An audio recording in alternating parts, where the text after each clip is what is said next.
വിശ്വാസ പ്രഖ്യാപനങ്ങളെ ഏറ്റുപറഞ്ഞാട്ടെ. കാൽവരി ക്രൂശിൽ കർത്താവ് എൻ്റെ പാപത്തെയും എൻ്റെ ശാപത്തെയും തൻ്റെ ശരീരത്തിൽ വഹിച്ചതിനാൽ ഞാൻ നീതിമാനും അനുഗ്രഹിക്കപ്പെട്ടവനുമാണ്. യഹോവ എൻ്റെ ഇടയനാകുന്നു, എനിക്കൊന്നിനും മുട്ടുണ്ടാകത്തില്ല. എൻ്റെ സഹായം ആകാശത്തെയും ഭൂമിയും ഉണ്ടാക്കിയ ദൈവത്തിൽ നിന്ന് വരുന്നു. എൻ്റെ രോഗത്തെയും എൻ്റെ ദാരിദ്ര്യത്തെയും കർത്താവ് ക്രൂശിൽ തൻ്റെ ശരീരത്തിൽ വഹിച്ചതിനാൽ എനിക്ക് ദിവ്യാരോഗ്യമുണ്ട്. ദീർഘായുസോടെ ഇരുന്ന് ഞാൻ കർത്താവിനെ സ്തുതിക്കും. പാമ്പുകളെയും തേളുകളെയും ശത്രുവിൻ്റെ സകല ബലത്തെയും ചവിട്ടുവാൻ കർത്താവിൽ എനിക്ക് അധികാരമുണ്ട്. ഒന്നും ഒരിക്കലും ഒരു ദോഷവും വരുത്തില്ല. ഭൂലോകത്തിൻ്റെ അറ്റത്തോളം പോയി സകല സൃഷ്ടിയോടും ഇന്ന് സുവിശേഷം പ്രസംഗിപ്പാനും രോഗികളെ ഇന്ന് സൗഖ്യമാക്കുവാനും ഭൂതങ്ങളെ ഇന്ന് പുറത്താക്കുവാനും അത്ഭുതങ്ങളും അടയാളങ്ങളും എന്നിലൂടെ വരുവാൻ കർത്താവ് എന്നെ അഭിഷേകം ചെയ്തിരിക്കുന്നു. ആമേൻ. നമുക്ക് ഒരുമിച്ച് ദൈവസന്നിധിയിൽ നിന്ന് പ്രാർത്ഥനയോടെ തന്നെ മുന്നോട്ട് പോകാം. വലിയ പ്രവൃത്തികളാൽ കർത്താവ് നിറയ്ക്കുന്നല്ലോ. കർത്താവിൻ്റെ കൃപ നമ്മുടെ കൂടെയുണ്ട്. നമുക്ക് ദൈവസന്നിധിയിൽ പ്രാർത്ഥനയോടെ തന്നെ മുന്നോട്ട് പോകാം. കർത്താവ് നമ്മുടെ കൂടെ ഉള്ളതിനായി ദൈവത്തെ സ്തുതിക്കുന്നു. നമുക്ക് ഒരുമിച്ച് കർത്താവിനെ സ്തുതിക്കാം. കഴിഞ്ഞ ദിവസങ്ങളിൽ കേട്ട വചനഭാഗം നിങ്ങൾ ഓർക്കുന്നുണ്ടോ? വചനഭാഗം ചിന്ത.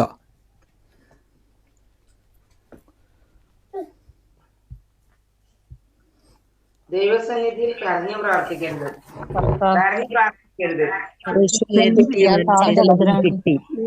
യേശുവിനെ കിട്ടി അതിനത്തെ പറഞ്ഞിരിക്കുന്ന വാഗ്ദത്തങ്ങളെ അനുഗ്രഹത്തെ ക്രിസ്തുവിനെ അനുഗ്രഹത്തിൽ ഉയർച്ച വരും. എനിക്കൊന്നും മനസ്സിലാകുന്നില്ല. എല്ലാവരും കൂടെ ഒരുമിച്ച് പറഞ്ഞുകൊണ്ടൊന്നും പിടികിട്ടുന്നില്ല. എങ്കിലും കർത്താവ് നമുക്ക് വേണ്ടി വലിയ പ്രവൃത്തികളെ ചെയ്തിരിക്കുന്നല്ലോ. നിങ്ങൾ കർത്താവിൽ നമ്മൾ പറഞ്ഞതുപോലെ തന്നെ ദൈവം നമുക്ക് വേണ്ടി ഒരുക്കി വെച്ചിട്ടുണ്ട്. ആ വാഗ്ദാനങ്ങൾ അത് മുഴുവനും നമുക്ക് വേണ്ടി ഉള്ളതാണ്. കർത്താവിൽ നമുക്കത് പ്രാപിക്കുക തന്നെ ചെയ്യും. ഞാൻ വേഗത്തിൽ തന്നെ കർത്താവിൻ്റെ വചനത്തിലേക്ക് തന്നെ പോകാം. ദൈവം നമ്മളെ സഹായിക്കട്ടെ. ഞാനൊരു സാക്ഷ്യം പുറകെ തന്നെ കേട്ടതിന് ശേഷം നിങ്ങൾക്ക് വേണ്ടി പിന്നെയും നമുക്ക് പ്രാർത്ഥനയോടെ തന്നെയൊക്കെ നിങ്ങൾക്കത് കേൾക്കാൻ പറ്റുന്നുണ്ടെങ്കിൽ ഒന്ന് റെസ്പോണ്ട് ചെയ്യണം. ഹിപ്പിൽ വേദനയായിട്ട് എനിക്ക് കേൾക്കാൻ പറ്റുന്നുണ്ടോ? ഓക്കെ, സൗണ്ട് ക്ലിയർ അല്ലേ? ഓക്കെ, ഞാനത് കേൾപ്പിക്കുക. ഒരു സൗകര്യയുടെ സാക്ഷ്യമാണ്.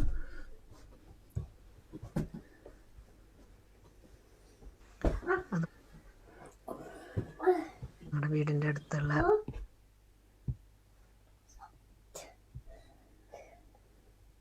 അതുപോലെ തന്നെ വേറൊരു സാക്ഷിയുണ്ട്. തിരിയാനോ മറയാനോ ഒന്നും പറ്റാത്ത അവസ്ഥയായിരുന്നു. അപ്പോൾ യേശുവിൻ്റെ അടിപ്പിണരാൽ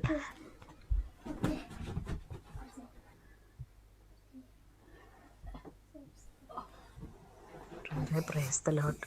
ഞാൻ വചനം പറഞ്ഞ് പ്രാർത്ഥിച്ചതിൻ്റെ ഒരു സൗഖ്യത്തെക്കുറിച്ച് പറയാനാണ് ഈ വോയിസ് ഇടുന്നത്.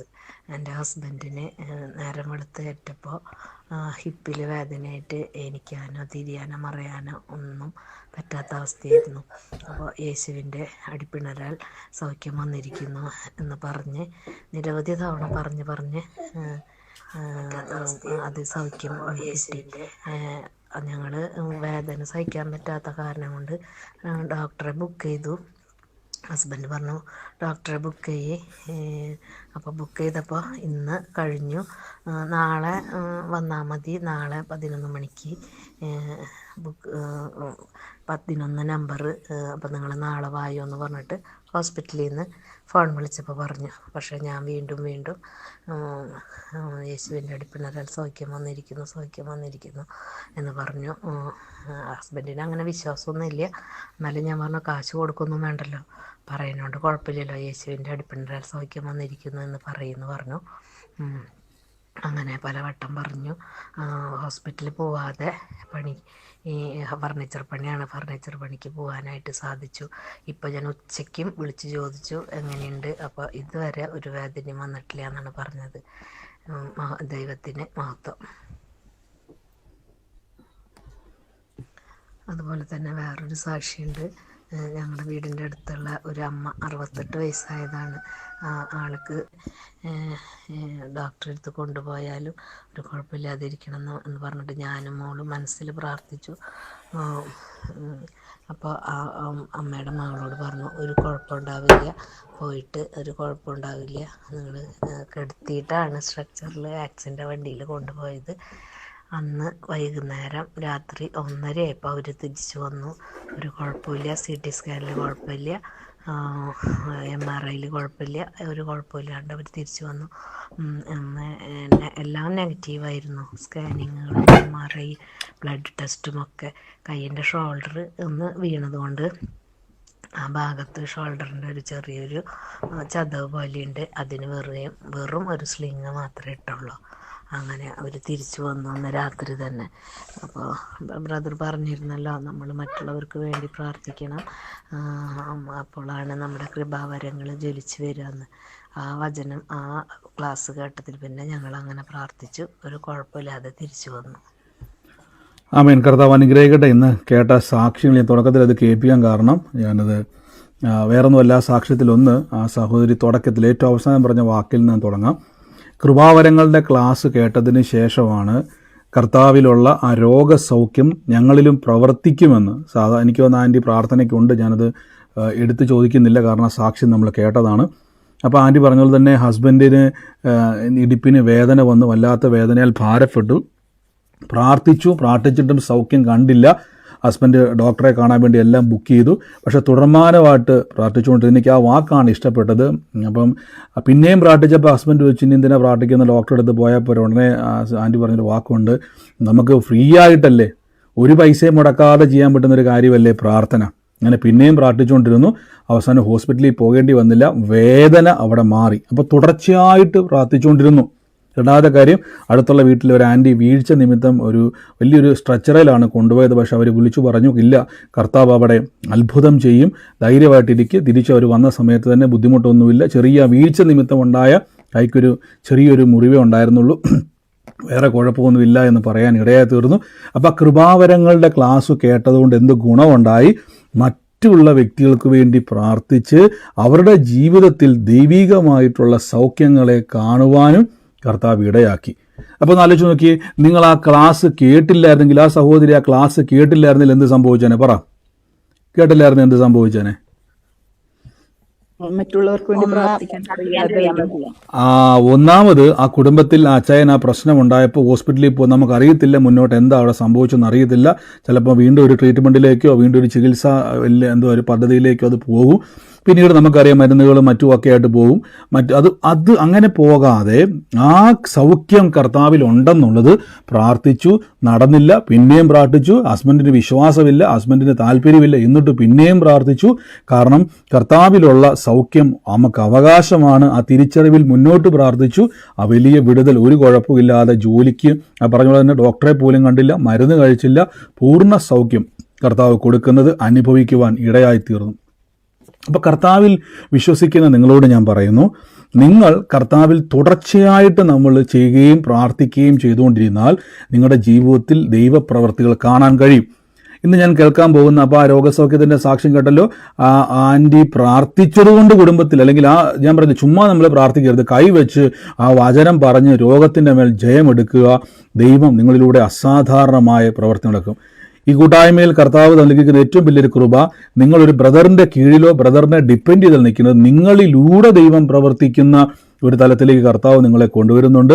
ഞാൻ ദൈവത്തെ സ്തുതിക്കുന്നു. നമുക്ക് മുന്നോട്ട് പിന്നെയും പ്രാർത്ഥനകളെ കേട്ട് കർത്താവിൻ്റെ വചനത്തിൽ ബലപ്പെടാം. ഇന്നത്തെ അനുഗ്രഹത്തിനായിട്ട് ഞാനൊരു വാക്യം എടുക്കാം. നമ്മൾ കൊരിന്ത്യർക്കെഴുതിയ 2 കൊരിന്ത്യർക്കെഴുതിയ ലേഖനമാണ് തുടർച്ചയായിട്ട് ഇപ്പോൾ കേട്ടുകൊണ്ട് വരുന്നതും ചിന്തിച്ചുകൊണ്ടിരിക്കുന്നത്. അതേ കൊരിന്ത്യർക്കെഴുതിയ ലേഖനത്തിൽ നിന്നും ചില വാക്കുകൾ, ചില വചനങ്ങൾ നമുക്ക് കേൾക്കാം. കർത്താവ് നമ്മളെ സകലത്തിലും സൂക്ഷിക്കുന്നല്ലോ. ഇവിടെ കഴിഞ്ഞ ദിവസമൊക്കെ നമ്മൾ ദൈവവചനത്തിൽ നിന്ന് ഈ ദിവസങ്ങളിലൊക്കെയും എസെക്കിയേലിൻ്റെ വാക്യങ്ങളായിരുന്നു കേട്ടുകൊണ്ടിരിക്കുന്നത്. അപ്പോൾ നമുക്ക് മനസ്സിലായി എങ്ങനെയാണ് നമ്മുടെ ജീവിതത്തിൽ വിശ്വാസത്തിൽ ഭാവിയെ നമുക്ക് എന്ത് ചെയ്യുന്നത്, ബിൽഡ് ചെയ്യുന്നുള്ളത് കേട്ടു.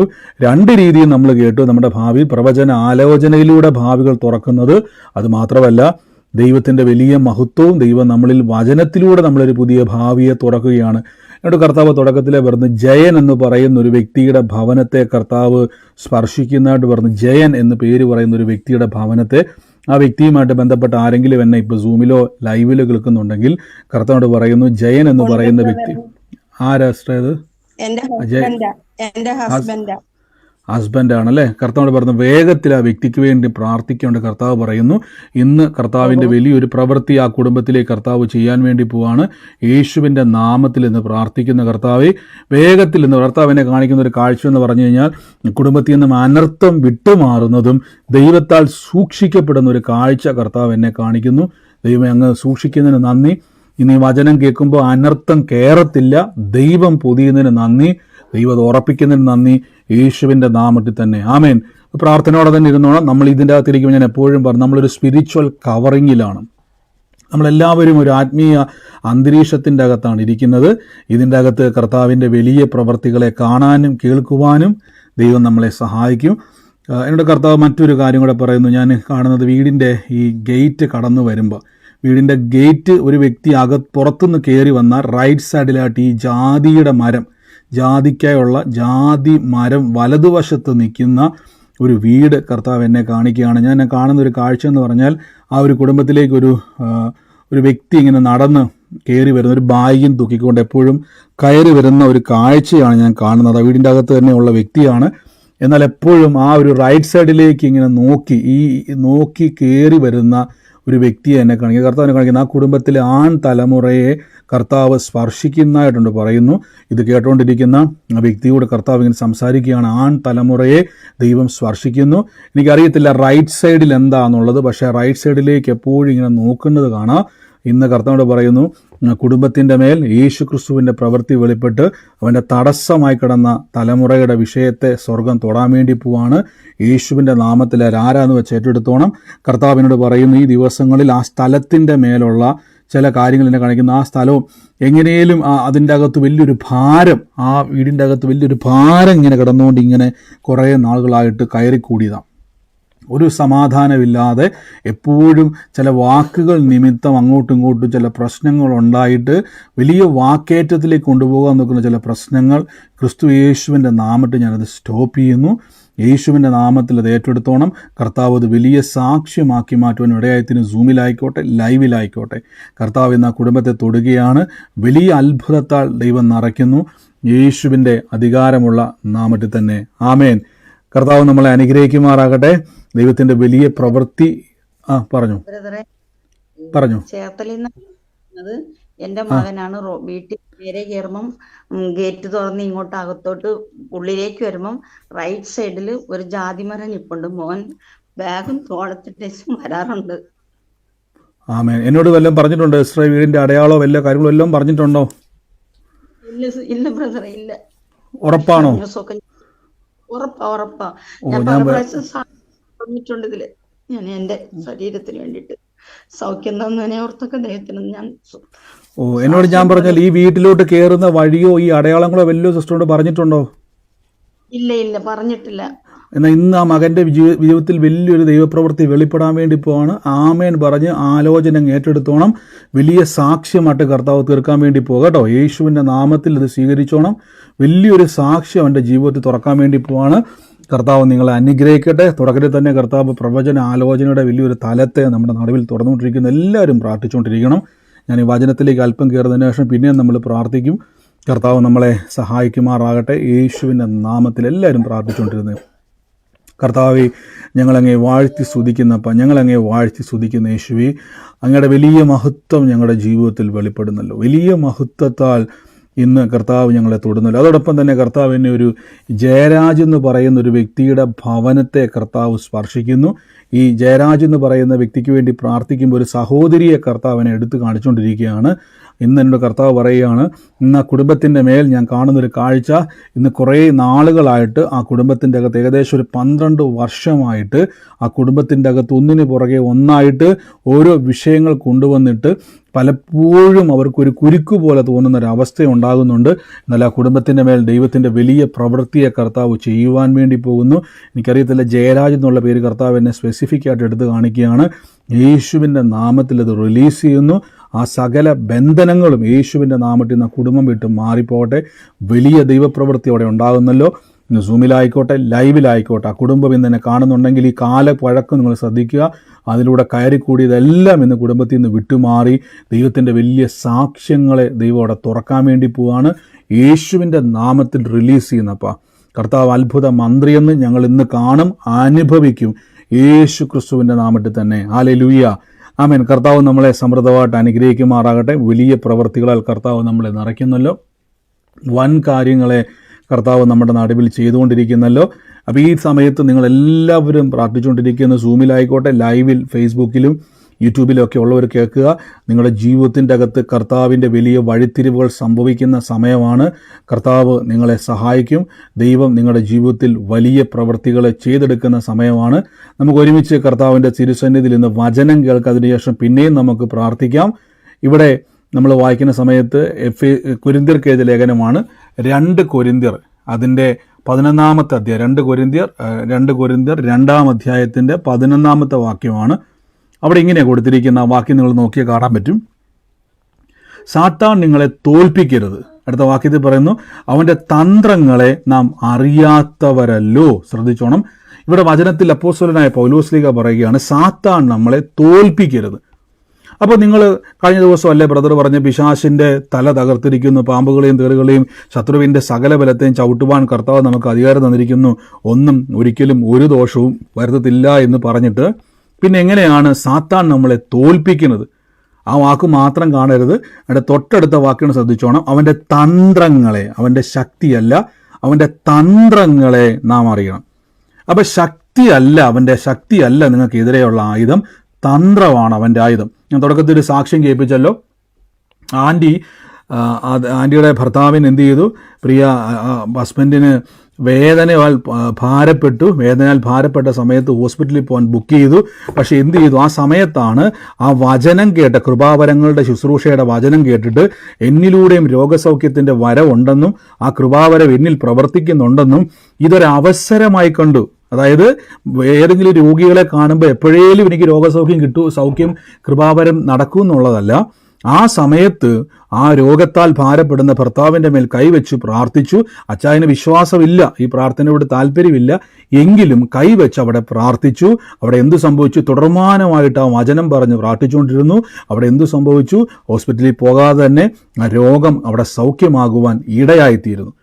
അപ്പോൾ എന്താണ് ഇവൻ്റെ തന്ത്രം? നമുക്ക് ആ തന്ത്രം എന്നാന്ന് നമുക്കൊന്ന് മനസ്സിലാക്കാം. ഇതേ അധ്യായത്തിൽ തന്നെ നേരെ താഴേക്ക് വരുമ്പോൾ അപ്പോസ്തലനായ പൗലോസ്ലീഹ 17-ാം അധ്യായത്തിൽ പറഞ്ഞു, ഞങ്ങൾ ദൈവത്തിലും ദൈവവചനത്തിൽ കൂട്ടുചേർക്കുന്ന അനേകരെ പോലെയല്ല, നിർമ്മലതയോടും ദൈവത്തിൻ്റെ കൽപ്പനയാലും ദൈവസന്നിധിയിൽ ക്രിസ്തുവിൽ സംസാരിക്കുന്നു. ഇപ്പം നിങ്ങൾക്ക് ക്ലിയർ ആയല്ലോ എന്താണ് ഈ തന്ത്രം? എന്താണ് തന്ത്രം? ദൈവവചനത്തിൽ കൂട്ടുചേർക്കുന്ന അനേകരെ പോലെയല്ല. അപ്പോൾ വചനത്തിൽ കൂട്ടുചേർക്കുന്ന ആളുകൾ നമ്മുടെ ഇടയിലുണ്ട്. വളരെ ശ്രദ്ധിക്കേണ്ട ഒരു വലിയൊരു ഭാഗമാണ് അപ്പോസ്തലനായ പൗലോസ്ലീഹ പറഞ്ഞിരിക്കുന്നത്. ദൈവവചനത്തിൽ കൂട്ടുചേർക്കുന്നവർ. തുടക്കത്തിൽ പറഞ്ഞു, അതേ അധ്യായത്തിൻ്റെ 11-ാമത്തെ വാക്യത്തിൽ പറഞ്ഞു, സാത്താൻ നമ്മളെ തോൽപ്പിക്കരുത്, അവൻ്റെ തന്ത്രങ്ങൾ അറിയണം. ഞാൻ നിങ്ങളോട് എപ്പോഴും പറയാറില്ലേ, നിങ്ങൾ മക്കളാണ്, നിങ്ങൾ കരയേണ്ടവരല്ല. ദൈവസന്നിധിയിൽ പോയി ഭിക്ഷ യാചിക്കുന്ന ഭിക്ഷക്കാരല്ല നിങ്ങൾ യേശുവിനെ കർത്താവിൻ രക്ഷിതാവുമായി സ്വീകരിക്കുമ്പോൾ നിങ്ങൾ ദൈവത്തിൻ്റെ മക്കളാണ്. ബൈബിളിൽ പഴയ നിയമത്തിലൊരു വാക്യമുണ്ട്, എന്നെ തൊടുന്നവൻ ദൈവത്തിൻ്റെ കണ്ണിലെ കൃഷ്ണമണിയെ തൊടുന്ന പോലെ. ദൈവത്തിൻ്റെ ഒരു ദാസനെ തൊടുന്നത് ദൈവത്തിൻ്റെ കണ്ണിലെ കൃഷ്ണമണി പോലെയാണെങ്കിൽ ദൈവത്തിൻ്റെ മക്കളെ തൊടുന്നവൻ്റെ അവസ്ഥ ആലോചിച്ച് നോക്കി. ഹല്ലേലൂയ. അപ്പം നിങ്ങൾ ഈ തന്ത്രങ്ങൾ എന്നാന്ന് ചോദിച്ചു കഴിഞ്ഞാൽ പൗലോസ്ലീഹ പറയുന്നത് ദൈവത്തിൻ്റെ വചനത്തിൽ കൂട്ടുകലർത്തുക. അപ്പോൾ വചനം അവിടെ നിൽക്കുമ്പോൾ തന്നെ ആ വചനത്തെ യഥാർത്ഥ വ്യാഖ്യാനം തരാതെ അതിൻ്റെ അകത്ത് പലതും കൂട്ടിച്ചേർത്ത് നമ്മളിലേക്ക് കൊണ്ട് എത്തിക്കുന്ന ഒരു പരിപാടിയാണ് പൗലോസ് പറഞ്ഞത്, നിങ്ങൾ അനേകരെ പോലെ ഞാൻ വചനത്തിൽ കൂട്ടിച്ചേർക്കുന്നവരല്ല. ഒന്ന്, അവൻ്റെ തന്ത്രം എന്ന് പറഞ്ഞാൽ യഥാർത്ഥത്തിൽ ക്രിസ്തു യേശുവിൽ നിങ്ങൾ ആരാണെന്നും കർത്താവ് ക്രൂശിൽ എന്താണ് ചെയ്തിരിക്കുന്നതെന്നും തിരിച്ചറിയാതെ നിങ്ങളെ ഒരു സാധാരണക്കാരനെ പോലെ നടത്തുന്ന ഒരു വ്യക്തി. കഴിഞ്ഞ ദിവസം ഒരു വ്യക്തി എന്നോട് ചോദിക്കാനിടയായി തീർന്നു, ഒരു സഹോദരി എന്നോട് ചോദിക്കാനിടയായി തീർന്നു. ഞാനവിടെ ജോലി ചെയ്യുന്ന സ്ഥലത്ത് എന്നോട് ഇങ്ങനെ ചോദിച്ചു ഒരു സഹോദരി, പുള്ളിക്കാരി ഒരു ആഫ്രിക്കൻ വംശമായിട്ട്, പുള്ളിയോട് ചോദിച്ചു, എനിക്ക് ഏറ്റവും ഇഷ്ടപ്പെട്ട വചനഭാഗം, വിശ്വാസിയാണ് ആ സഹോദരി, വചനഭാഗം ഏതാണെന്ന് ചോദിച്ചു.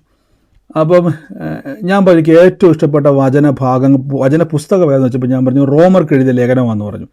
എനിക്കിഷ്ടപ്പെട്ട പുസ്തകം, പലർക്കും പല ഇതാണ്.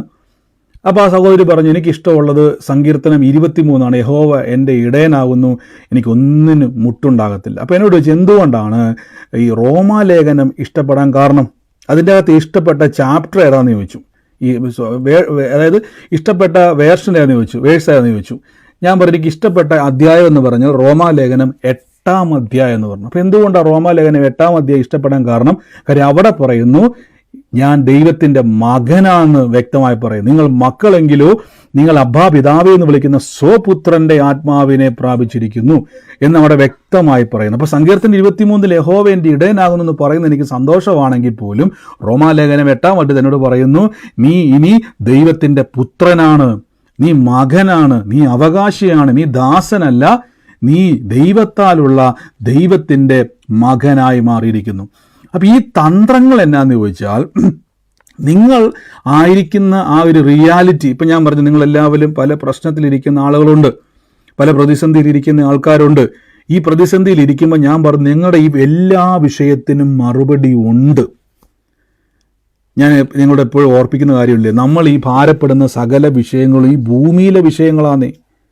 നമ്മൾ ആരെങ്കിലും ചന്ദ്രനിലെ വിഷയങ്ങൾ ഓർത്ത് ഭാരപ്പെടാറുണ്ട്? ഈ ഭൂമിയിലുള്ള രോഗങ്ങളും ഈ ഭൂമിയിൽ നടക്കുന്ന പ്രശ്നങ്ങളും ഈ ഭൂമിയിൽ അനുഭവിക്കുന്ന ഞെരുക്കവും പ്രതിസന്ധിയും വേദനയും ദുഃഖവും കലഹവും സമാധാനമില്ലാത്ത അവസ്ഥയും സന്തോഷമില്ലാത്ത അവസ്ഥയും കുഞ്ഞുങ്ങളുടെ വിഷയമൊക്കെ നമ്മൾ ഈ ചുറ്റിപ്പറ്റി നിൽക്കുന്ന ഈ ഭൂമിയിലെ വിഷയങ്ങളല്ലേ ഉള്ളൂ. ചന്ദ്രനിലെയോ അല്ലെങ്കിൽ ചൊവ്വയിൽ നടക്കുന്ന ഏതെങ്കിലും പ്രശ്നങ്ങൾ നമ്മളെ എന്ത് ചെയ്യാറില്ല, അലട്ടാറില്ല, നമ്മളെ ബുദ്ധിമുട്ടിക്കാറില്ല. ഞാൻ പറയുന്നു, ഈ ഭൂമിയിലെ വിഷയങ്ങൾ ഓർത്താണ് നിങ്ങൾ ഈ സമയത്ത് മെസ്സേജ് അയക്കില്ല, എന്നെ ശ്രദ്ധ അങ്ങോട്ട് പോകുന്നു. സ്ക്രീനെ നോക്കി ഞാൻ പറയുന്നുണ്ട്, ഇപ്പോൾ ഒന്നും നിങ്ങൾ അയക്കണ്ട. അപ്പം നമ്മൾ എന്ത് ചെയ്യുന്നു, നമ്മൾ കർത്താവിൻ്റെ നമ്മൾ ഈ ഭൂമിയിൽ ജീവിക്കുമ്പോൾ നമ്മളെ ഒത്തിരി പ്രശ്നങ്ങളോടെ അലട്ടുന്നെങ്കിലും ഈ ഭൂമിയാണ് നമ്മളിൽ ഏറ്റവും കൂടുതൽ പ്രശ്നം ഉണ്ടാക്കുന്ന സ്ഥലം. ബൈബിൾ പറയുന്നു, ഭൂമി ദൈവത്തിൻ്റെ പാദപീഠമാണ്, കർത്താവിൻ്റെ പാദപീഠമാണ് ഭൂമി. സ്വർഗം ദൈവത്തിൻ്റെ സിംഹാസനമാണെന്നാണ് പറഞ്ഞിരിക്കുന്നത്. അങ്ങനെയെങ്കിൽ ഈ ഭൂമിയിൽ നമ്മൾ അനുഭവിക്കുന്ന വിഷയങ്ങൾ ദൈവത്തിൻ്റെ സന്നിധിയിൽ അത് ചെറുതാണ്. ഇപ്പം ഞാൻ പറയാം, ഇപ്പോൾ ഉറുമ്പുകൾ നമ്മുടെ ചുറ്റുമൊക്കെ, നമ്മുടെ വീട്ടിലൊക്കെ ഉറുമ്പുകളുണ്ട്.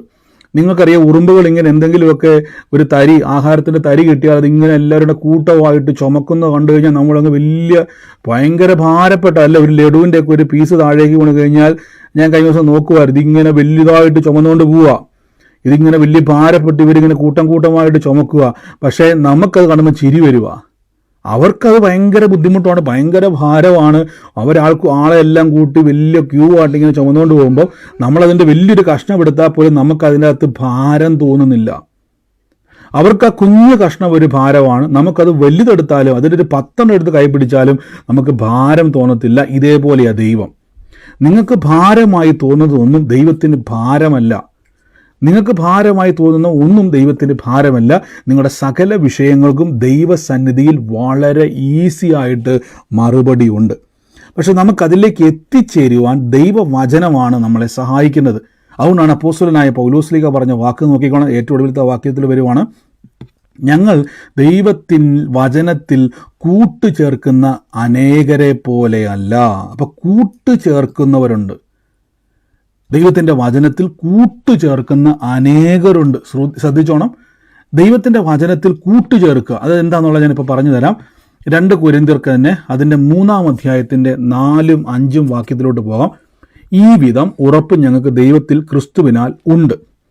ഞങ്ങളിൽ നിന്ന് തന്നെ വരുമ്പോൾ സ്വയമായി വല്ലതും സങ്കല്പിപ്പാൻ ഞങ്ങൾ പ്രാപ്തി എന്നല്ല, ഞങ്ങളുടെ പ്രാപ്തി ദൈവത്തിൻ്റെ ദാനമത്രേ. ശ്രദ്ധിച്ചോണം, ഈ വിധം ഉറപ്പ് ഞങ്ങൾക്ക് ദൈവത്തോട് ക്രിസ്തുവിനാൽ ഉണ്ട്. അപ്പം നമുക്ക് എന്തുണ്ടായിരിക്കണം? ക്രിസ്തുവിൽ, ദൈവത്തിൽ നമുക്കൊരു ഉറപ്പുണ്ടായിരിക്കണം.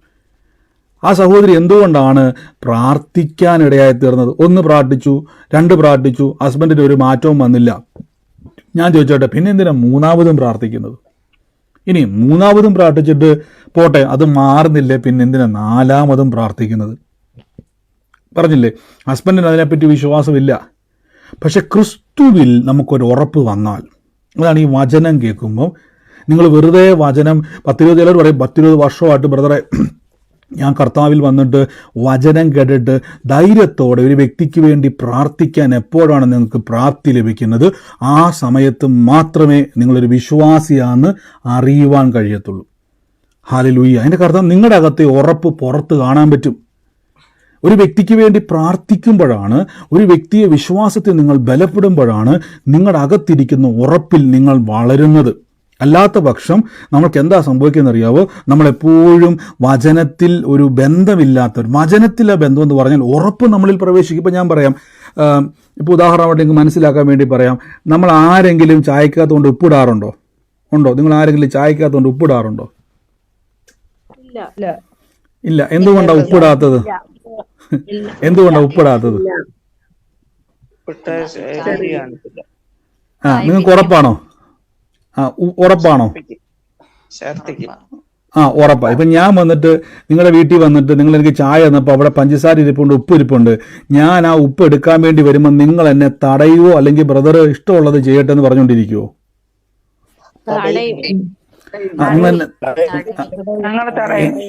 എന്തുകൊണ്ടാണ് നിങ്ങൾ എന്നെ തടയുന്നത്?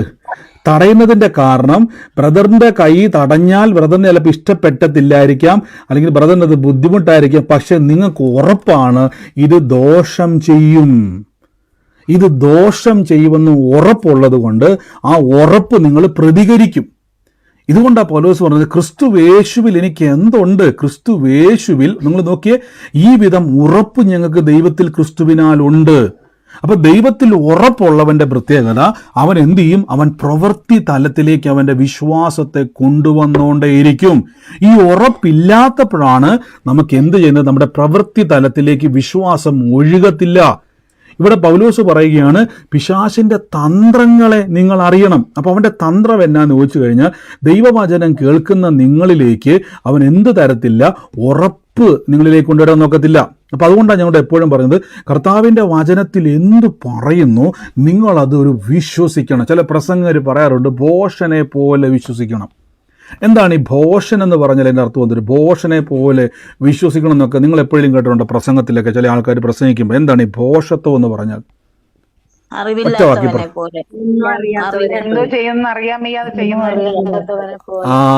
അറിവില്ലാത്ത. അതിന്റെ അർത്ഥം കൂടുതൽ ആലോചിക്കാൻ നിൽക്കരുത്.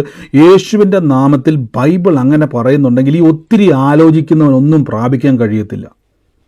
ഒത്തിരി ചിന്തിക്കുന്നവനൊന്നും ലഭിക്കത്തില്ല. അറിയാം, ഒത്തിരി ചിന്തിക്കുന്നവനൊന്നും ലഭിക്കത്തില്ല. ഇപ്പം ഞാൻ ചിന്തിച്ചോട്ടെ, ഇങ്ങനെ പറയുക, അപ്പോസ്തലന്മാർ കൂട്ടം കൂടിയിട്ട് ചിന്തിക്കുവാണ്, ഈ ചോദിച്ചോട്ടെ, ഇവിടുന്ന് ആസയിലേക്ക് വചനവുമായിട്ട് പോയി കഴിഞ്ഞാൽ അവിടെ എത്തുമെന്ന് എന്നാ ഉറപ്പ്? ഒരു ക്ലാസ് അവർ വെക്കുക, അങ്ങോട്ട് പോയപ്പോൾ പണ്ടോ ആരാണ്ട് പറഞ്ഞു അങ്ങോട്ടൊക്കെ പോയി കഴിഞ്ഞാൽ വലിയ ദുർഘടമായ പാതയുണ്ട്, വലിയ പ്രശ്നങ്ങളാണ്. ഇങ്ങനെ ആലോചിച്ച് കൂട്ടിക്കൊണ്ടിരുന്നാൽ ഇവർക്ക് ലോകത്തിന് അറ്റത്തോളം പോകാൻ പറ്റത്തില്ല. ഒന്നെങ്കിൽ വിശ്വാസത്താൽ, എൻ്റെ അടുത്തൊരു ഭോഷനെ പോലെ സ്റ്റെപ്പ് എടുത്ത് വെക്കണം. മുമ്പോട്ട് എന്തുണ്ടാവും? ഈ 1-ാമത്തെ വാക്യത്തിലേക്ക് ഞാൻ ഒന്ന് മടങ്ങി വന്നോട്ടെ. മുമ്പോട്ട് നോക്കി, സാത്താൻ നിങ്ങളെ തോൽപ്പിക്കരുത്, ക്രിസ്തുവിൽ ഞങ്ങളെ എപ്പോഴും ജയോത്സവമായി നടത്തും. എങ്ങോട്ട്? നമ്മൾ കഴിഞ്ഞ ദിവസം പറഞ്ഞ വാക്യമാണ്, ക്രിസ്തുവിൽ ഞങ്ങളെ ജയോത്സവമായി നടത്തുന്നൊരു ദൈവം. അപ്പൊ ക്രിസ്തു യേശുവിൽ നമുക്ക് ജയത്തിന്റെ ഉത്സവം ഉണ്ട്. നിങ്ങൾ എത്ര പ്രശ്നത്തിലൂടെ കടന്നു പോയാലും, നിങ്ങളിനി എത്ര മടുത്തു പോയാലും, നിങ്ങളിനി എത്ര ക്ഷീണിച്ച് അവശനായി പോയാലും, ഞാൻ നിങ്ങളോട് പറയുന്നു, നിങ്ങളുടെ വിഷയങ്ങൾ ദൈവത്തിന് നിസ്സാരമായ കാര്യമാണ്. നിങ്ങളുടെ വിഷയം നിസ്സാരമായ കാര്യമാണ്. എന്തുകൊണ്ടെന്നാൽ ദൈവം ഭൂമിയിൽ ജീവിക്കുന്ന ആളല്ല. നമ്മളെപ്പോലെ ഭൂമിയിൽ കിടന്ന് ഇങ്ങനെ കറങ്ങി നടക്കുന്ന ആളല്ല ദൈവം. ഭൂമിയെ നിർമ്മിച്ചയാളാണ്. അപ്പം ഈ ദൈവത്തിൻ്റെ മകനെന്നും മകളെന്നുമാണ് എന്നെ വിളിച്ചിരിക്കുന്നത്. അപ്പോൾ ഒന്ന് ആലോചിച്ച് നോക്കി, ഞാൻ ഈ ഭൂമിയിൽ കിടന്ന് കറങ്ങിക്കൊണ്ടിരിക്കുക. എന്നെപ്പറ്റി ബൈബിൾ പറയുന്നു, നീ ദൈവത്തിൻ്റെ മകനാണ്. ആരാണ് ഈ ദൈവം? ഭൂമിക്ക് അടിസ്ഥാനമിട്ട ആളല്ല, ഭൂമിയെയും സകല പ്രപഞ്ചത്തെ നിർമ്മിച്ചയാളാണ്. ഈ സകല പ്രപഞ്ചത്തെ നിർമ്മിച്ചയാളാണ്. ഇത് മുഴുവൻ ഉളവാക്കിയ ദൈവത്തെ ഞാൻ പിതാവേ എന്ന് വിളിക്കുമ്പോൾ പിശാചിന്റെ തന്ത്രം എന്നാണെന്നറിയാവോ? നമ്മളെ പലപ്പോഴും ഓരോ പ്രശ്നത്തിലും കൊണ്ടെത്തുമ്പോൾ നമ്മുടെ ജീവിതത്തിൽ മടുപ്പുകൾ കൊണ്ട്, അവിടെയാണ് നമ്മൾ വചനത്തിൽ ഉറപ്പിൽ വർദ്ധിക്കണം. എങ്ങനെയാണ് ഈ വചനത്തിൽ ഉറപ്പ് പറയുന്നത്? പൗലോസ് പറഞ്ഞു കേട്ടില്ലേ, ഞങ്ങൾ അനേകരെ പോലെ വചനത്തിൽ കൂട്ടുചേർക്കുന്നവരല്ല. അപ്പോൾ വചനത്തിൽ കൂട്ടുചേർക്കുന്നൊരു വചനമാണ് നിങ്ങൾ കേൾക്കുന്നതെങ്കിൽ നിങ്ങൾക്ക് എന്തുണ്ടാകത്തില്ല? ഉറപ്പുണ്ടാകത്തില്ല. ഒറിജിനൽ വചനവ്യാഖ്യാനമാണ് നിങ്ങൾ കേൾക്കുന്നതെങ്കിൽ നിങ്ങളുടെ അകത്ത് ഉറപ്പുണ്ടാകും. ശ്രദ്ധിച്ച്, ഇനി പൗലോസ് പറയുകയാണ്, ഞങ്ങളിൽ നിന്ന് തന്നെ സ്വയമായി വരുന്നത് വല്ലതും സങ്കല്പിപ്പാൻ ഞങ്ങൾ പ്രാപ്തരല്ല, ഞങ്ങളുടെ പ്രാപ്തി ദൈവത്തിൻ്റെ ദാനമാണ്. അപ്പോൾ സ്വയമായിട്ട് എനിക്ക് നിൽക്കാൻ പറ്റത്തില്ല, പക്ഷെ ദൈവം എന്നെ നിർത്തുന്നതാണ്. എപ്പോഴും പറയണം, എൻ്റെ പ്രാപ്തി ദൈവത്തിൻ്റെ ദാനമാണ്. എൻ്റെ അർത്ഥം, എൻ്റെ ദൈവത്താൽ എനിക്ക് എല്ലാ കാര്യങ്ങൾക്കും സാക്ഷ്യമാകുവാൻ കഴിയും. ഇവിടെ നിങ്ങളുടെ കഴിവ് വേണ്ട ദൈവത്തിന്, നിങ്ങളുടെ പ്രാപ്തി ദൈവത്തിന് വേണ്ട. പക്ഷെ വചനം വിശ്വസിക്കുന്ന ഒരു മനസ്സ് വേണം. ഇപ്പോൾ ഇനി ഒരു ചോദ്യം, ബ്രദറെ ഞാൻ വചനമൊക്കെ വിശ്വസിക്കുന്നുണ്ട് ബ്രദറെ, ഞാൻ ഈ വചനമെല്ലാം കേൾക്കുന്നുണ്ട് ബ്രദറെ, ഞാൻ കഴിഞ്ഞ ദിവസം പറഞ്ഞൊരു വാക്കുണ്ട്, നിങ്ങളുടെ പ്രശ്നങ്ങളുടെ നടുവിൽ നിങ്ങൾ ഏത് വചനമാണ് പറയുന്നത്? കഴിഞ്ഞ ദിവസം ഒരു സഹോദരി പറഞ്ഞതുപോലെ, ഞാൻ എൻ്റെ പ്രശ്നവുമായിട്ട് ബന്ധപ്പെട്ട വചനം പറഞ്ഞപ്പോഴാണ് അവിടെ അത്ഭുതം ഉണ്ടായെന്ന് കേൾക്കുവാൻ ഇടയായി തീർന്നു. അപ്പോൾ എന്താ നിങ്ങൾ പ്രാർത്ഥിക്കുന്നത്? നിങ്ങളുടെ പ്രാർത്ഥന, ഞാൻ പറഞ്ഞില്ല, ഈ പ്രാർത്ഥന പലപ്പോഴും പരാജയപ്പെട്ടു പോകാൻ കാരണം എന്നാണെന്നറിയാമോ? അപ്പോൾ നിങ്ങൾ ചോദിക്കും, ബ്രദറെ പ്രാർത്ഥന പരാജയപ്പെടുമോ? പ്രാർത്ഥനകൾ പരാജയപ്പെടുവാൻ സാധ്യതയുണ്ട്. അതിൻ്റെ കാരണം പല പ്രാർത്ഥനകളും എൻ്റെ ഇമോഷൻ പ്രാർത്ഥനകളാണ്. പല പ്രാർത്ഥനകളും ദൈവസന്നിധിയിൽ പരാതികളായിട്ട് പൊയ്ക്കൊണ്ടിരിക്കുന്നത്. പല പ്രാർത്ഥനകളും പിറുപിറുപ്പുകളായിട്ട് പൊയ്ക്കൊണ്ടിരിക്കുകയാണ്. എന്നാൽ എങ്ങനെയാണ് നിങ്ങൾ പ്രാർത്ഥിക്കേണ്ടത്? വചനം പറഞ്ഞു പ്രാർത്ഥിക്കണം. മത്തായിയുടെ സുവിശേഷത്തിൽ ഏറ്റവും ഒടുവിൽ യേശുക്രിസ്തുവിൽ ഒരു വാക്യമുണ്ട്, അവൻ വചനം ചൊല്ലി പ്രാർത്ഥിച്ചു. ആ വാക്യം ഒന്ന് വേഗത്തെടുക്കാവോ? കർത്താവ് ഗെത്സമന തോട്ടത്തിൽ നിന്നും ഇറങ്ങി വന്നതിന് ശേഷം വീണ്ടും ശിഷ്യന്മാർക്കിലേക്ക് അവൻ വീണ്ടും മടങ്ങിപ്പോയി, പിന്നെയും അവൻ വചനം ചൊല്ലി പ്രാർത്ഥിച്ചു എന്ന് മത്തായി ലൂക്കോസിലേക്ക് വന്നു. മത്തായി ലൂക്കോസിലുണ്ട് ആ വാക്യം. വേഗത്തിൽ ആ വാക്യം ഒന്ന് എടുത്ത് കാണിക്കാൻ പറ്റുന്നിടത്ത് കാണിച്ച്, അവിടെ യേശുക്രിസ്തു എന്ത് ചെയ്തു? വചനം ചൊല്ലി പ്രാർത്ഥിച്ചു. പിന്നെയും ആ വചനം ചൊല്ലി പ്രാർത്ഥിച്ചു എന്നൊരു വാക്യമുണ്ട്. അപ്പോൾ എന്താ അവിടെ സംഭവിക്കുന്നത്? മാത്യു 26:44, ഞാൻ ആ വാക്യം കാണിക്കാം. മത്തായി 26:44 വാക്യമാണ്. മത്തായിയുടെ സുവിശേഷം 26, ആ വാക്യം നിങ്ങൾ നോക്കിയുടെ കാണാൻ പറ്റുന്നുണ്ടോ നിങ്ങൾക്ക്? വാക്യം, ഈ വാക്യം നോക്കി, ഇവിടെ നോക്കി, യേശു അവരെ വിട്ട് മൂന്നാമതും പോയി ആ വചനം തന്നെ ചൊല്ലി പ്രാർത്ഥിച്ചു. അത് ചോദിക്കി, ആ വചനം തന്നെ ചൊല്ലി പ്രാർത്ഥിച്ചു. ആരാണ് പ്രാർത്ഥിച്ചത്? യേശു ക്രിസ്തു ആ വചനം തന്നെ ചൊല്ലി പ്രാർത്ഥിച്ചു. അപ്പോൾ എങ്ങനെയാ പ്രാർത്ഥിക്കേണ്ടത്? പറ, എങ്ങനെയാ പ്രാർത്ഥിക്കേണ്ടത്? എങ്ങനെയാ പ്രാർത്ഥിക്കേണ്ടത്?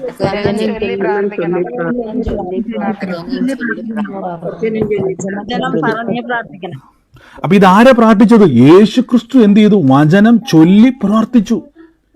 അപ്പൊ വചനം ചൊല്ലി പ്രാർത്ഥിക്കുക.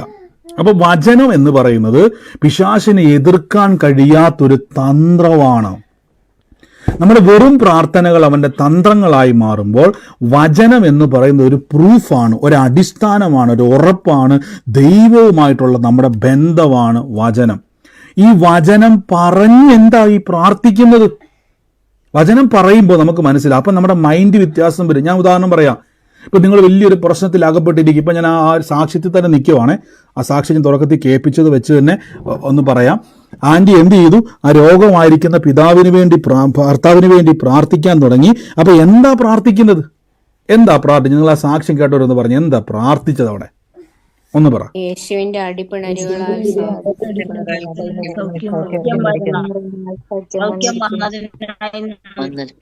കണ്ടോ? ഇതാ പ്രാർത്ഥന. ഇപ്പൊ മനസ്സിലായോ വചനം ചൊല്ലി എങ്ങനെ പ്രാർത്ഥിക്കുന്നെന്ന്? യേശുവിന്റെ തിരുമുറിവിനാൽ ഈ ശരീരത്തിലുള്ള രോഗത്തിന് സൗഖ്യം വന്നിരിക്കുന്നു എന്ന് ഞാൻ യേശുവിന്റെ നാമത്തിൽ കൽപ്പിക്കുന്നു. ഉടനെ എന്ത് സംഭവിച്ചു?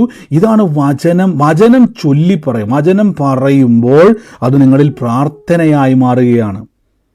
അപ്പം വചനം പറയുമ്പോൾ എന്താ അവിടെ സംഭവിക്കുന്നത്? യഥാർത്ഥത്തിൽ ഈ പിശാചിന്റെ തന്ത്രം എന്ന് ചോദിച്ചാൽ വചനത്തിന്റെ തെറ്റായ വ്യാഖ്യാനത്തെ തുറക്കുക. ഞാൻ പറഞ്ഞു, നിങ്ങളുടെ മുമ്പിൽ വരുന്ന രോഗികളെ കാണുമ്പോൾ നിങ്ങളുടെ അകത്തേക്ക് വരേണ്ട ചിന്ത എന്നറിയാവോ? ഈ രോഗം ദൈവം തരുന്നതല്ല. രോഗം വരാൻ കാരണം പാപമാണ്. പാപം യേശു ക്രൂശിൽ മാറ്റി. ഈ കാണുന്ന രോഗിക്ക് വേണ്ടി യേശു വില കൊടുത്തു. നിങ്ങളുടെ മനസ്സിലേക്ക് വരണം, ആ രോഗി ഒരിക്കലും വന്നിട്ട് സഹോദര സഹോദരി എനിക്ക് വേണ്ടി ഒന്ന് പ്രാർത്ഥിക്കാവോ എന്ന് പറഞ്ഞു വരത്തില്ല. അങ്ങനെ ഒരു കാലം നിങ്ങൾക്ക് വരും. കുറെ കഴിയുമ്പോൾ നിങ്ങളിലേക്ക് ആൾക്കാർ അങ്ങനെ വരും. അപ്പൊ നിങ്ങൾ എന്ത് ചെയ്യണം? ആ വ്യക്തിയെടുക്കെ പോയിട്ട് പ്രാർത്ഥിക്കണം. പിശാചിന്റെ ആഗ്രഹം എന്നറിയാവോ? നീ പ്രാർത്ഥിച്ചാൽ എന്ന് സൗഖ്യം നടക്കും. അത് ബ്രദർ ഇങ്ങനെ വരണം.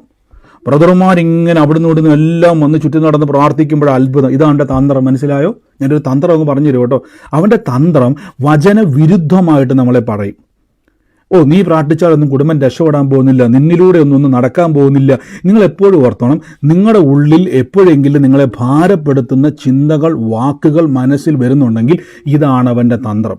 ഉടനെ നിങ്ങൾ വചനം തുറക്കണം. ഈ വചനത്തിൽ എന്താണോ ഇപ്പോഴത്തെ സിറ്റുവേഷനെ പറ്റി പറയുന്നത് അതേ നിങ്ങൾ സ്വീകരിക്കാവുള്ളൂ. ഇനി എങ്ങനെയാണ് ഈ ഉറപ്പുണ്ടാകുന്നത്? ഞാൻ ഈ വാക്യത്തിൽ തന്നെ നിൽക്കുവാണേ. നേരെ പൗലോസ് ലീഗ പറഞ്ഞ 2 കൊരിന്ത്യർ 3-ാം അധ്യായത്തിൻ്റെ 4-ാം വാക്യത്തിലേക്ക് പോവുകയാണെ.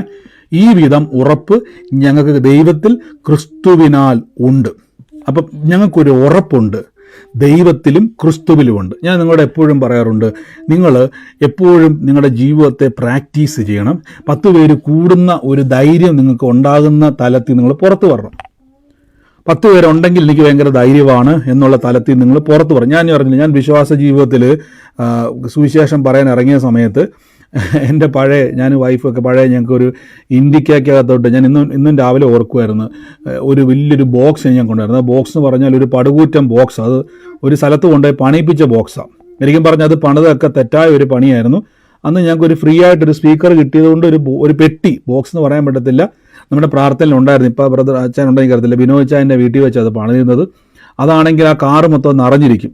അപ്പോൾ ഒരു സെക്കൻഡ് ഹാൻഡ് ഒരു മിക്സറും ഒക്കെ ആയിട്ട് ഞങ്ങളിങ്ങനെ എല്ലായിടത്തും കൊണ്ടുവന്ന് പ്രാർത്ഥന വെക്കുമായിരുന്നു. പക്ഷെ അതിൽ ഞാൻ വളരെ സന്തോഷിച്ചു. കാരണം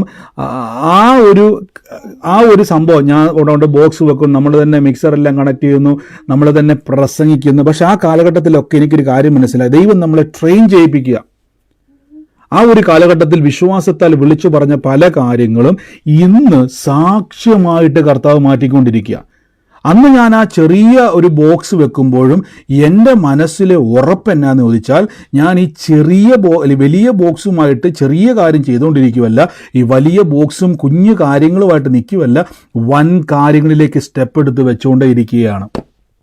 ആമേൻ. അപ്പൊ ദൈവത്തിൽ നമുക്ക് ഉറപ്പെന്നാന്ന് ചോദിച്ചാൽ, നമ്മുടെ സാഹചര്യമല്ല നമ്മൾ വിശ്വസിക്കേണ്ടത്. സാഹചര്യം നോക്കിക്കഴിഞ്ഞാൽ എന്തൊരു പാടല്ലേ.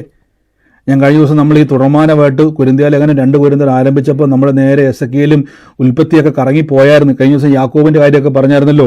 സാഹചര്യം നോക്കിയാൽ തനിക്ക് രക്ഷപ്പെടാൻ ചാൻസ് ഇല്ല, പക്ഷെ വചനം നോക്കിയാൽ തനിക്ക് ചാൻസേ ഉള്ളൂ. ഹല്ലേലൂയ.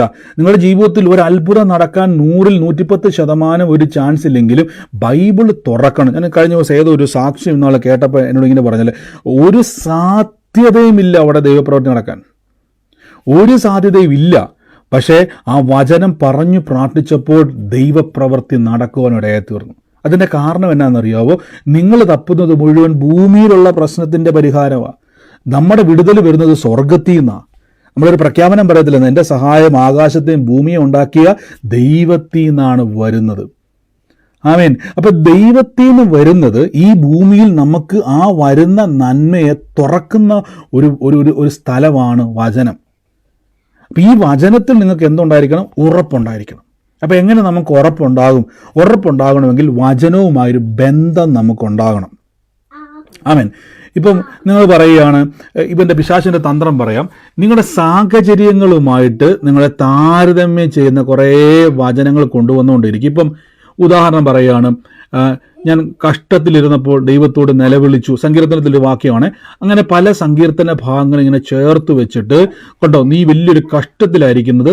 ഈ കഴിഞ്ഞ ദിവസം എനിക്ക് ആരോ കുറേ വാക്യങ്ങൾ അയച്ചു വന്നു. എനിക്ക് അറിയത്തില്ല, എനിക്കൊന്ന് ഷിജുബാദ് എനിക്കറിയത്തില്ല, അതുമായിട്ട് റിലേറ്റഡ് ആയിട്ടുള്ള കുറേ, അദ്ദേഹം വലിയൊരു പ്രശ്നത്തിലൂടെ കടന്നു പോകുന്ന സമയത്ത് കുറേ വാക്യം എനിക്ക് അയച്ചു വന്നു. അപ്പോൾ അദ്ദേഹം ബൈബിൾ തുറക്കുമ്പോഴെല്ലാം അങ്ങനെ ചില ബന്ധപ്പെട്ട ചില വാക്കുകൾ വരുന്നത്. അപ്പോൾ ഞാൻ പറഞ്ഞ സഹോദര, ആ വാക്യങ്ങളെല്ലാം സ്റ്റോപ്പ് ചെയ്യും. എന്നിട്ട് താനിപ്പോൾ പ്രശ്നത്തിലിരിക്കുമ്പോൾ തൻ്റെ മനസ്സിലേക്ക് താൻ തുറക്കുമ്പോഴെല്ലാം ഇങ്ങനെയുള്ള വചനങ്ങളാണ് കൂടുതലും വരുന്നത്. അങ്ങനെയുള്ള വചനം എന്ന് പറഞ്ഞാൽ നമുക്കറിയാം പല വചനങ്ങൾ ബൈബിളിലുണ്ടല്ലോ, പഴയ നിയമത്തിൽ. ഞാൻ പറഞ്ഞു, ഒന്നും നോക്കണ്ട സഹോദരൻ, ഇത്രയും വാക്യം പറയാൻ പറ്റും. സകലതും എൻ്റെ ദൈവം എനിക്ക് നന്മയാക്കി മാറ്റും. സകലതും എൻ്റെ ദൈവം എനിക്ക്, ഞാൻ ശുചിപദ ധൈര്യപ്പെടുക, സകലതും നന്മയാക്കി മാറ്റും. വേറെ ഒന്നും ഈ സമയത്ത് ചിന്തിക്കുക. ഞാൻ ഇങ്ങനെ പറഞ്ഞു, ശുചിപദർ ഉണ്ടോ എനിക്കറിയത്തില്ല പ്രാർത്ഥനയ്ക്ക്. സകലതും നന്മയാക്കി മാറ്റുന്നത് മാത്രം, എൻ്റെ പ്രശ്നങ്ങളോ എൻ്റെ കുഴപ്പങ്ങളോ കുറച്ചു നേരം ഒന്ന് മാറ്റി വെച്ചിട്ട് ഇങ്ങനെ ചിന്തിക്കാൻ പറഞ്ഞു, സകലതും നന്മയാക്കി മാറ്റും. സകലതും എന്നാ വിഷയം, അദ്ദേഹം വലിയ പ്രശ്നത്തിൽ നടന്നുകൊണ്ടിരിക്കുക. ഞാൻ പറഞ്ഞ സഹോദര, ധൈര്യപ്പെടുക, സകലതും നന്മയാക്കി മാറ്റും. കാര്യം എൻ്റെ അത്ഭുതം വരുന്നത് ഭൂമിയിൽ നിന്നല്ല, എൻ്റെ അത്ഭുതം സ്വർഗത്തിൽ നിന്നാണ് വരുന്നത്. അപ്പൊ സ്വർഗത്തിലെ ദൈവത്തിന്റെ കരത്തിൽ നിന്നും ഈ ഭൂമിയിലേക്കൊരു പ്രവൃത്തി വരുവാൻ എൻ്റെ കയ്യിൽ ദൈവത്തെ ആകർഷിക്കുന്ന ഏറ്റവും വലിയ ഘടകമാണ് ദൈവവചനം. ഹല്ലേലൂയ. അതായത് സ്വർഗത്തിലെ ദൈവത്തിന്റെ ശ്രദ്ധ എൻ്റെ നേരെ വരുത്തുവാൻ കഴിയുന്ന ഒരു പുസ്തകമാണ് ബൈബിൾ. അറിയാവോ? ദൈവം നിങ്ങളുമായിട്ടല്ല ബന്ധം, ദൈവത്തിന് വചനവുമായിട്ടാണ് ബന്ധം. അതുകൊണ്ടാണ് ഈ വചനം വിട്ട് ദൈവം മാറത്തില്ല. ഹല്ലേലൂയ. അപ്പൊ ഈ വചനത്തിൽ നമുക്ക് ഉറപ്പ് വരുന്ന എങ്ങനെയാ? ഈ വചനവുമായിട്ടൊരു ബന്ധം വേണം. ഞാൻ പറഞ്ഞല്ലോ, ചിലർ പറയാറുണ്ട്, നമ്മൾ കഴിഞ്ഞ ദിവസം മുതൽ സ്റ്റാർട്ട് ചെയ്തായിരുന്നു, ഏറ്റവും കുറഞ്ഞത് ഒരു 15 മിനിറ്റ് എങ്കിലും എല്ലാ ദിവസവും വചനം പ്രഖ്യാപിക്കുമെന്ന്. എനിക്കറിയത്തില്ല ആരൊക്കെ അത് ഏറ്റെടുത്തു, എത്ര പേര് സ്റ്റാർട്ട് ചെയ്തു? ഏറ്റവും കുറഞ്ഞത് എത്ര നേരം നിങ്ങൾ പറയാൻ തുടങ്ങി?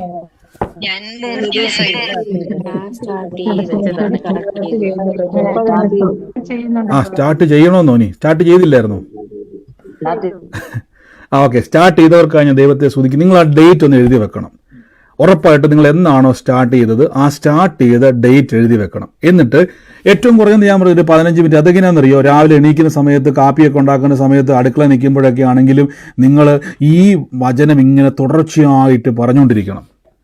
ഈ വചനം ഇങ്ങനെ, ഇപ്പം മനസ്സിലാവും, ഈ വചനങ്ങൾ ഇങ്ങനെ പറഞ്ഞുകൊണ്ട്, ഇതാണ് പ്രാർത്ഥന എന്ന് പറയുന്നത്.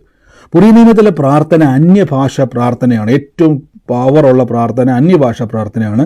രണ്ടാമത്തെ പ്രാർത്ഥന എന്നല്ല, പ്രധാന പ്രാർത്ഥനകളിൽ 2 പ്രാർത്ഥനകളാണ്, അന്യഭാഷ പ്രാർത്ഥനയും ഒന്ന് വചനം പറഞ്ഞ് പ്രാർത്ഥിക്കുക. അപ്പോൾ വചനം പറയുമ്പോൾ അത് പ്രാർത്ഥനയായിട്ട് മാറുക. ഒരുത്തൻ വചനം പറഞ്ഞിട്ട് പിന്നെ പ്രാർത്ഥിക്കേണ്ട കാര്യമില്ല, വചനം പറയുന്നതേ ഒരു പ്രാർത്ഥനയാണ്. ആമേൻ. അപ്പം ഇവിടെ എന്ത് സംഭവിക്കും? നിങ്ങൾ രാവിലെ എണീക്കുമ്പോൾ മുതൽ എന്ത് ചെയ്തുകൊണ്ടിരിക്കുക? ഈ വചനം പറയുക. അപ്പോൾ അടുക്കള നിൽക്കുന്ന സമയത്ത് മനസ്സിങ്ങനെ പ്രയാസമോ, കൊച്ചിൻ്റെ വിഷയം എന്നാവും, കുടുംബ വിഷയം എന്നാവും. ഞാനിത് പറയുന്ന സമയത്ത് ചില ആൾക്കാർ, ബ്രദർ എപ്പോഴും ഇങ്ങനെ ഈ മെറ്റീരിയൽ ബ്ലെസ്സിങ്ങിനെ പറ്റി ഇങ്ങനെ പറയുന്നത്. പിന്നെ ഞാൻ ചോദിച്ചോട്ടെ, നമ്മുടെ പ്രശ്നം പിന്നെ എങ്ങനെ പരിഹരിക്കുമെന്ന് ഞാൻ പറഞ്ഞു. നിങ്ങൾ വലിയ പ്രശ്നത്തിലാക്കിയിട്ട് കർത്താവിനെ ആരാധിച്ചു എന്ന് പറയുന്നത് അല്ല ദൈവം. 3 ദിവസം കർത്താവിൻ്റെ കൂടെ വന്ന ആളുകൾക്ക് കർത്താവ് ചോദിച്ചു, ഈശ്വരന്മാരോട് ചോദിച്ചു, ഇവർക്ക് കഴിക്കാൻ വല്ലതും ഉണ്ടോ എന്ന് ചോദിച്ചു. ഈശ്വരന്മാർ പറഞ്ഞു, ഞങ്ങളുടെ ഒന്നുമില്ല. എന്നാൽ പിന്നെ ഒരു കാര്യം ചെയ്യും, ഇതൊരു ഉപവാസ പ്രാർത്ഥനയായിട്ട് നമുക്ക് പ്രഖ്യാപിച്ചേക്കാം, തിരിച്ച് വീട്ടിൽ പോകണം. കർത്താവ് പറഞ്ഞില്ല. കർത്താവ് ഒരു വാക്ക് പറഞ്ഞു, ഇവർ വഴിയിൽ വീണുപോകും. എനിക്കറിയാം, ഇവർ ക്ഷീണിച്ച് അവശരായിട്ടിരിക്കും, ഒരു വഴിയിൽ വീണുപോകും, എനിക്കിവർക്ക് കൊടുത്തേ പറ്റത്തുള്ളൂ. ഇതാ കർത്താവ്. നമ്മുടെ പ്രശ്നങ്ങളിൽ നമ്മളെ ഉറപ്പിക്കുകയും നമ്മളെ സഹായിക്കുകയും ചെയ്യുന്ന ആളാണ് ദൈവം. അപ്പോൾ നിങ്ങൾ എന്ത് ചെയ്യണം? നിങ്ങൾ രാവിലെ എണീക്കുന്ന സമയത്ത്, ഇപ്പോൾ ഉദാഹരണമായിട്ട് നിങ്ങൾക്ക് ഇഷ്ടമുള്ളത്, അപ്പോൾ ഞാനൊരു വാക്യം എടുക്കുവാണ്. ഞാനിപ്പോൾ എൻ്റെ തലമുറയെപ്പറ്റി പറയുകയാണ്. ജാതികളുടെ മടിവിൽ എൻ്റെ സന്തതികളെയും വംശങ്ങളുടെ മധ്യ എൻ്റെ പ്രജയറിയും, ജോഷുവെ കാണുന്നവരൊക്കെയും യഹോവ അനുഗ്രഹിക്കപ്പെട്ട തലമുറ എന്ന് പറയും. ഇതൊരു വചനമാണ്. 2, എന്നെ ശക്തനാക്കുന്ന യേശു മുഖാന്തരം ഞാൻ സകലത്തിലും മതിയായവനായി തീരും. അടുത്തത് സങ്കീർത്തനം 2, ജാതികളെ അവകാശമാക്കിയും ഭൂമിയുടെ അറ്റത്തോളം കൈവശമാക്കിയും തന്ന കൃപയ്ക്ക് നന്ദി. അടുത്തത്, യഹോവ എൻ്റെ ഇടയനാണ്, എനിക്കൊന്നിനും മുട്ടുണ്ടാക്കത്തില്ല. അങ്ങനെ ഓരോ വചനങ്ങൾ ഇങ്ങനെ ഞാൻ പറയുക. ഇതെല്ലാം ഞാനുമായിട്ടങ്ങ് ബന്ധപ്പെടുത്തുക. അപ്പോഴായിരിക്കും കരിക്കൊണ്ടിരിക്കുന്നത്. സാരമില്ല, പറഞ്ഞു. ഇതിങ്ങനെ തുടർച്ചയായിട്ട് നിങ്ങൾ ചെയ്തുകൊണ്ടിരിക്കുമ്പോൾ നിങ്ങൾക്ക് വചനവുമായി ഒരു ബന്ധം വരും. ഞാൻ തുടക്കത്തിലെ സാക്ഷ്യത്തിലേക്ക് പിന്നെയും വരുവാണ്. ഞാൻ ആ സാക്ഷ്യം വെച്ച് നമ്മളിന്ന് പഠിക്കുക.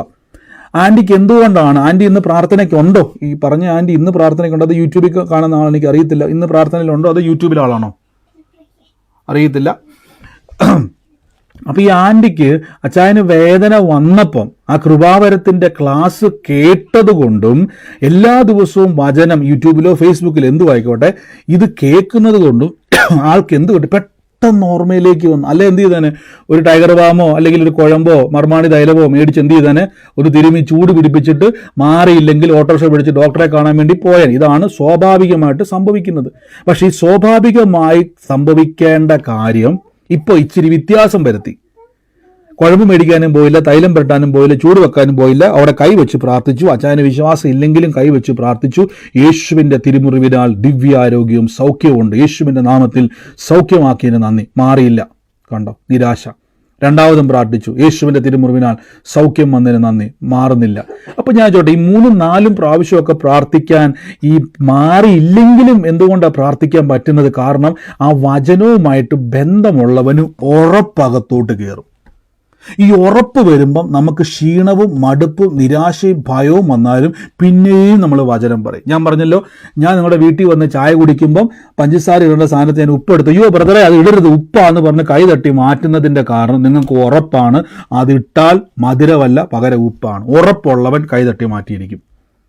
ഹല്ലേലൂയ. അപ്പോൾ ഉറപ്പ് വരണമെങ്കിൽ വചനവുമായിട്ടുള്ള ബന്ധം വേണം. 20 വർഷത്തെ നിങ്ങളുടെ വിശ്വാസത്തിൻ്റെ എക്സ്പീരിയൻസ് അല്ല ഞാൻ ഈ ചോദിക്കുന്നത്. 20 ദിവസമെങ്കിലും തുടർച്ചയായിട്ട് നിങ്ങൾ ഈ പറയുന്ന വചനം നിങ്ങൾക്ക് വരുന്നുണ്ടെങ്കിൽ ഉറപ്പിച്ച് ഞാൻ പറയുന്നു, നിങ്ങളുടെ അകത്ത് ഉറപ്പ് വരും. ഉറപ്പ് വരുമ്പോൾ നിരാശകളുണ്ടെങ്കിലും ഭാരവും ഭയവും ഉണ്ടെങ്കിലും നിങ്ങളുടെ അകത്ത് നിങ്ങൾ പോലും അറിയാത്തൊരു എനർജി വ്യാപരിക്കും. ഈ എനർജിയുടെ പേരാണ് അത്യുന്നതൻ്റെ പരിശുദ്ധാത്മശക്തി. അതുകൊണ്ടാണ് പൗലോസ് പറയുന്നത്, ഞങ്ങളിൽ തന്നെ വരുന്നത് സ്വയമായി വല്ലതും സങ്കല്പിപ്പാൻ ഞങ്ങൾ പ്രാപ്തനല്ല.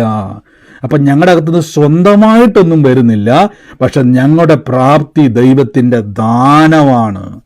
അപ്പം ദൈവത്തിൻ്റെ പ്രാപ്തി ഞങ്ങളിലേക്ക് പ്രവേശിക്കണമെങ്കിൽ ഞങ്ങളുടെ അകത്ത് ദൈവത്തിലും ക്രിസ്തുവിലും ഉറപ്പ് വേണം. ദൈവത്തിലും ക്രിസ്തുവിലും എനിക്ക് ഉറപ്പ് തരുന്ന ഘടകമാണ് ദൈവത്തിൻ്റെ വചനം.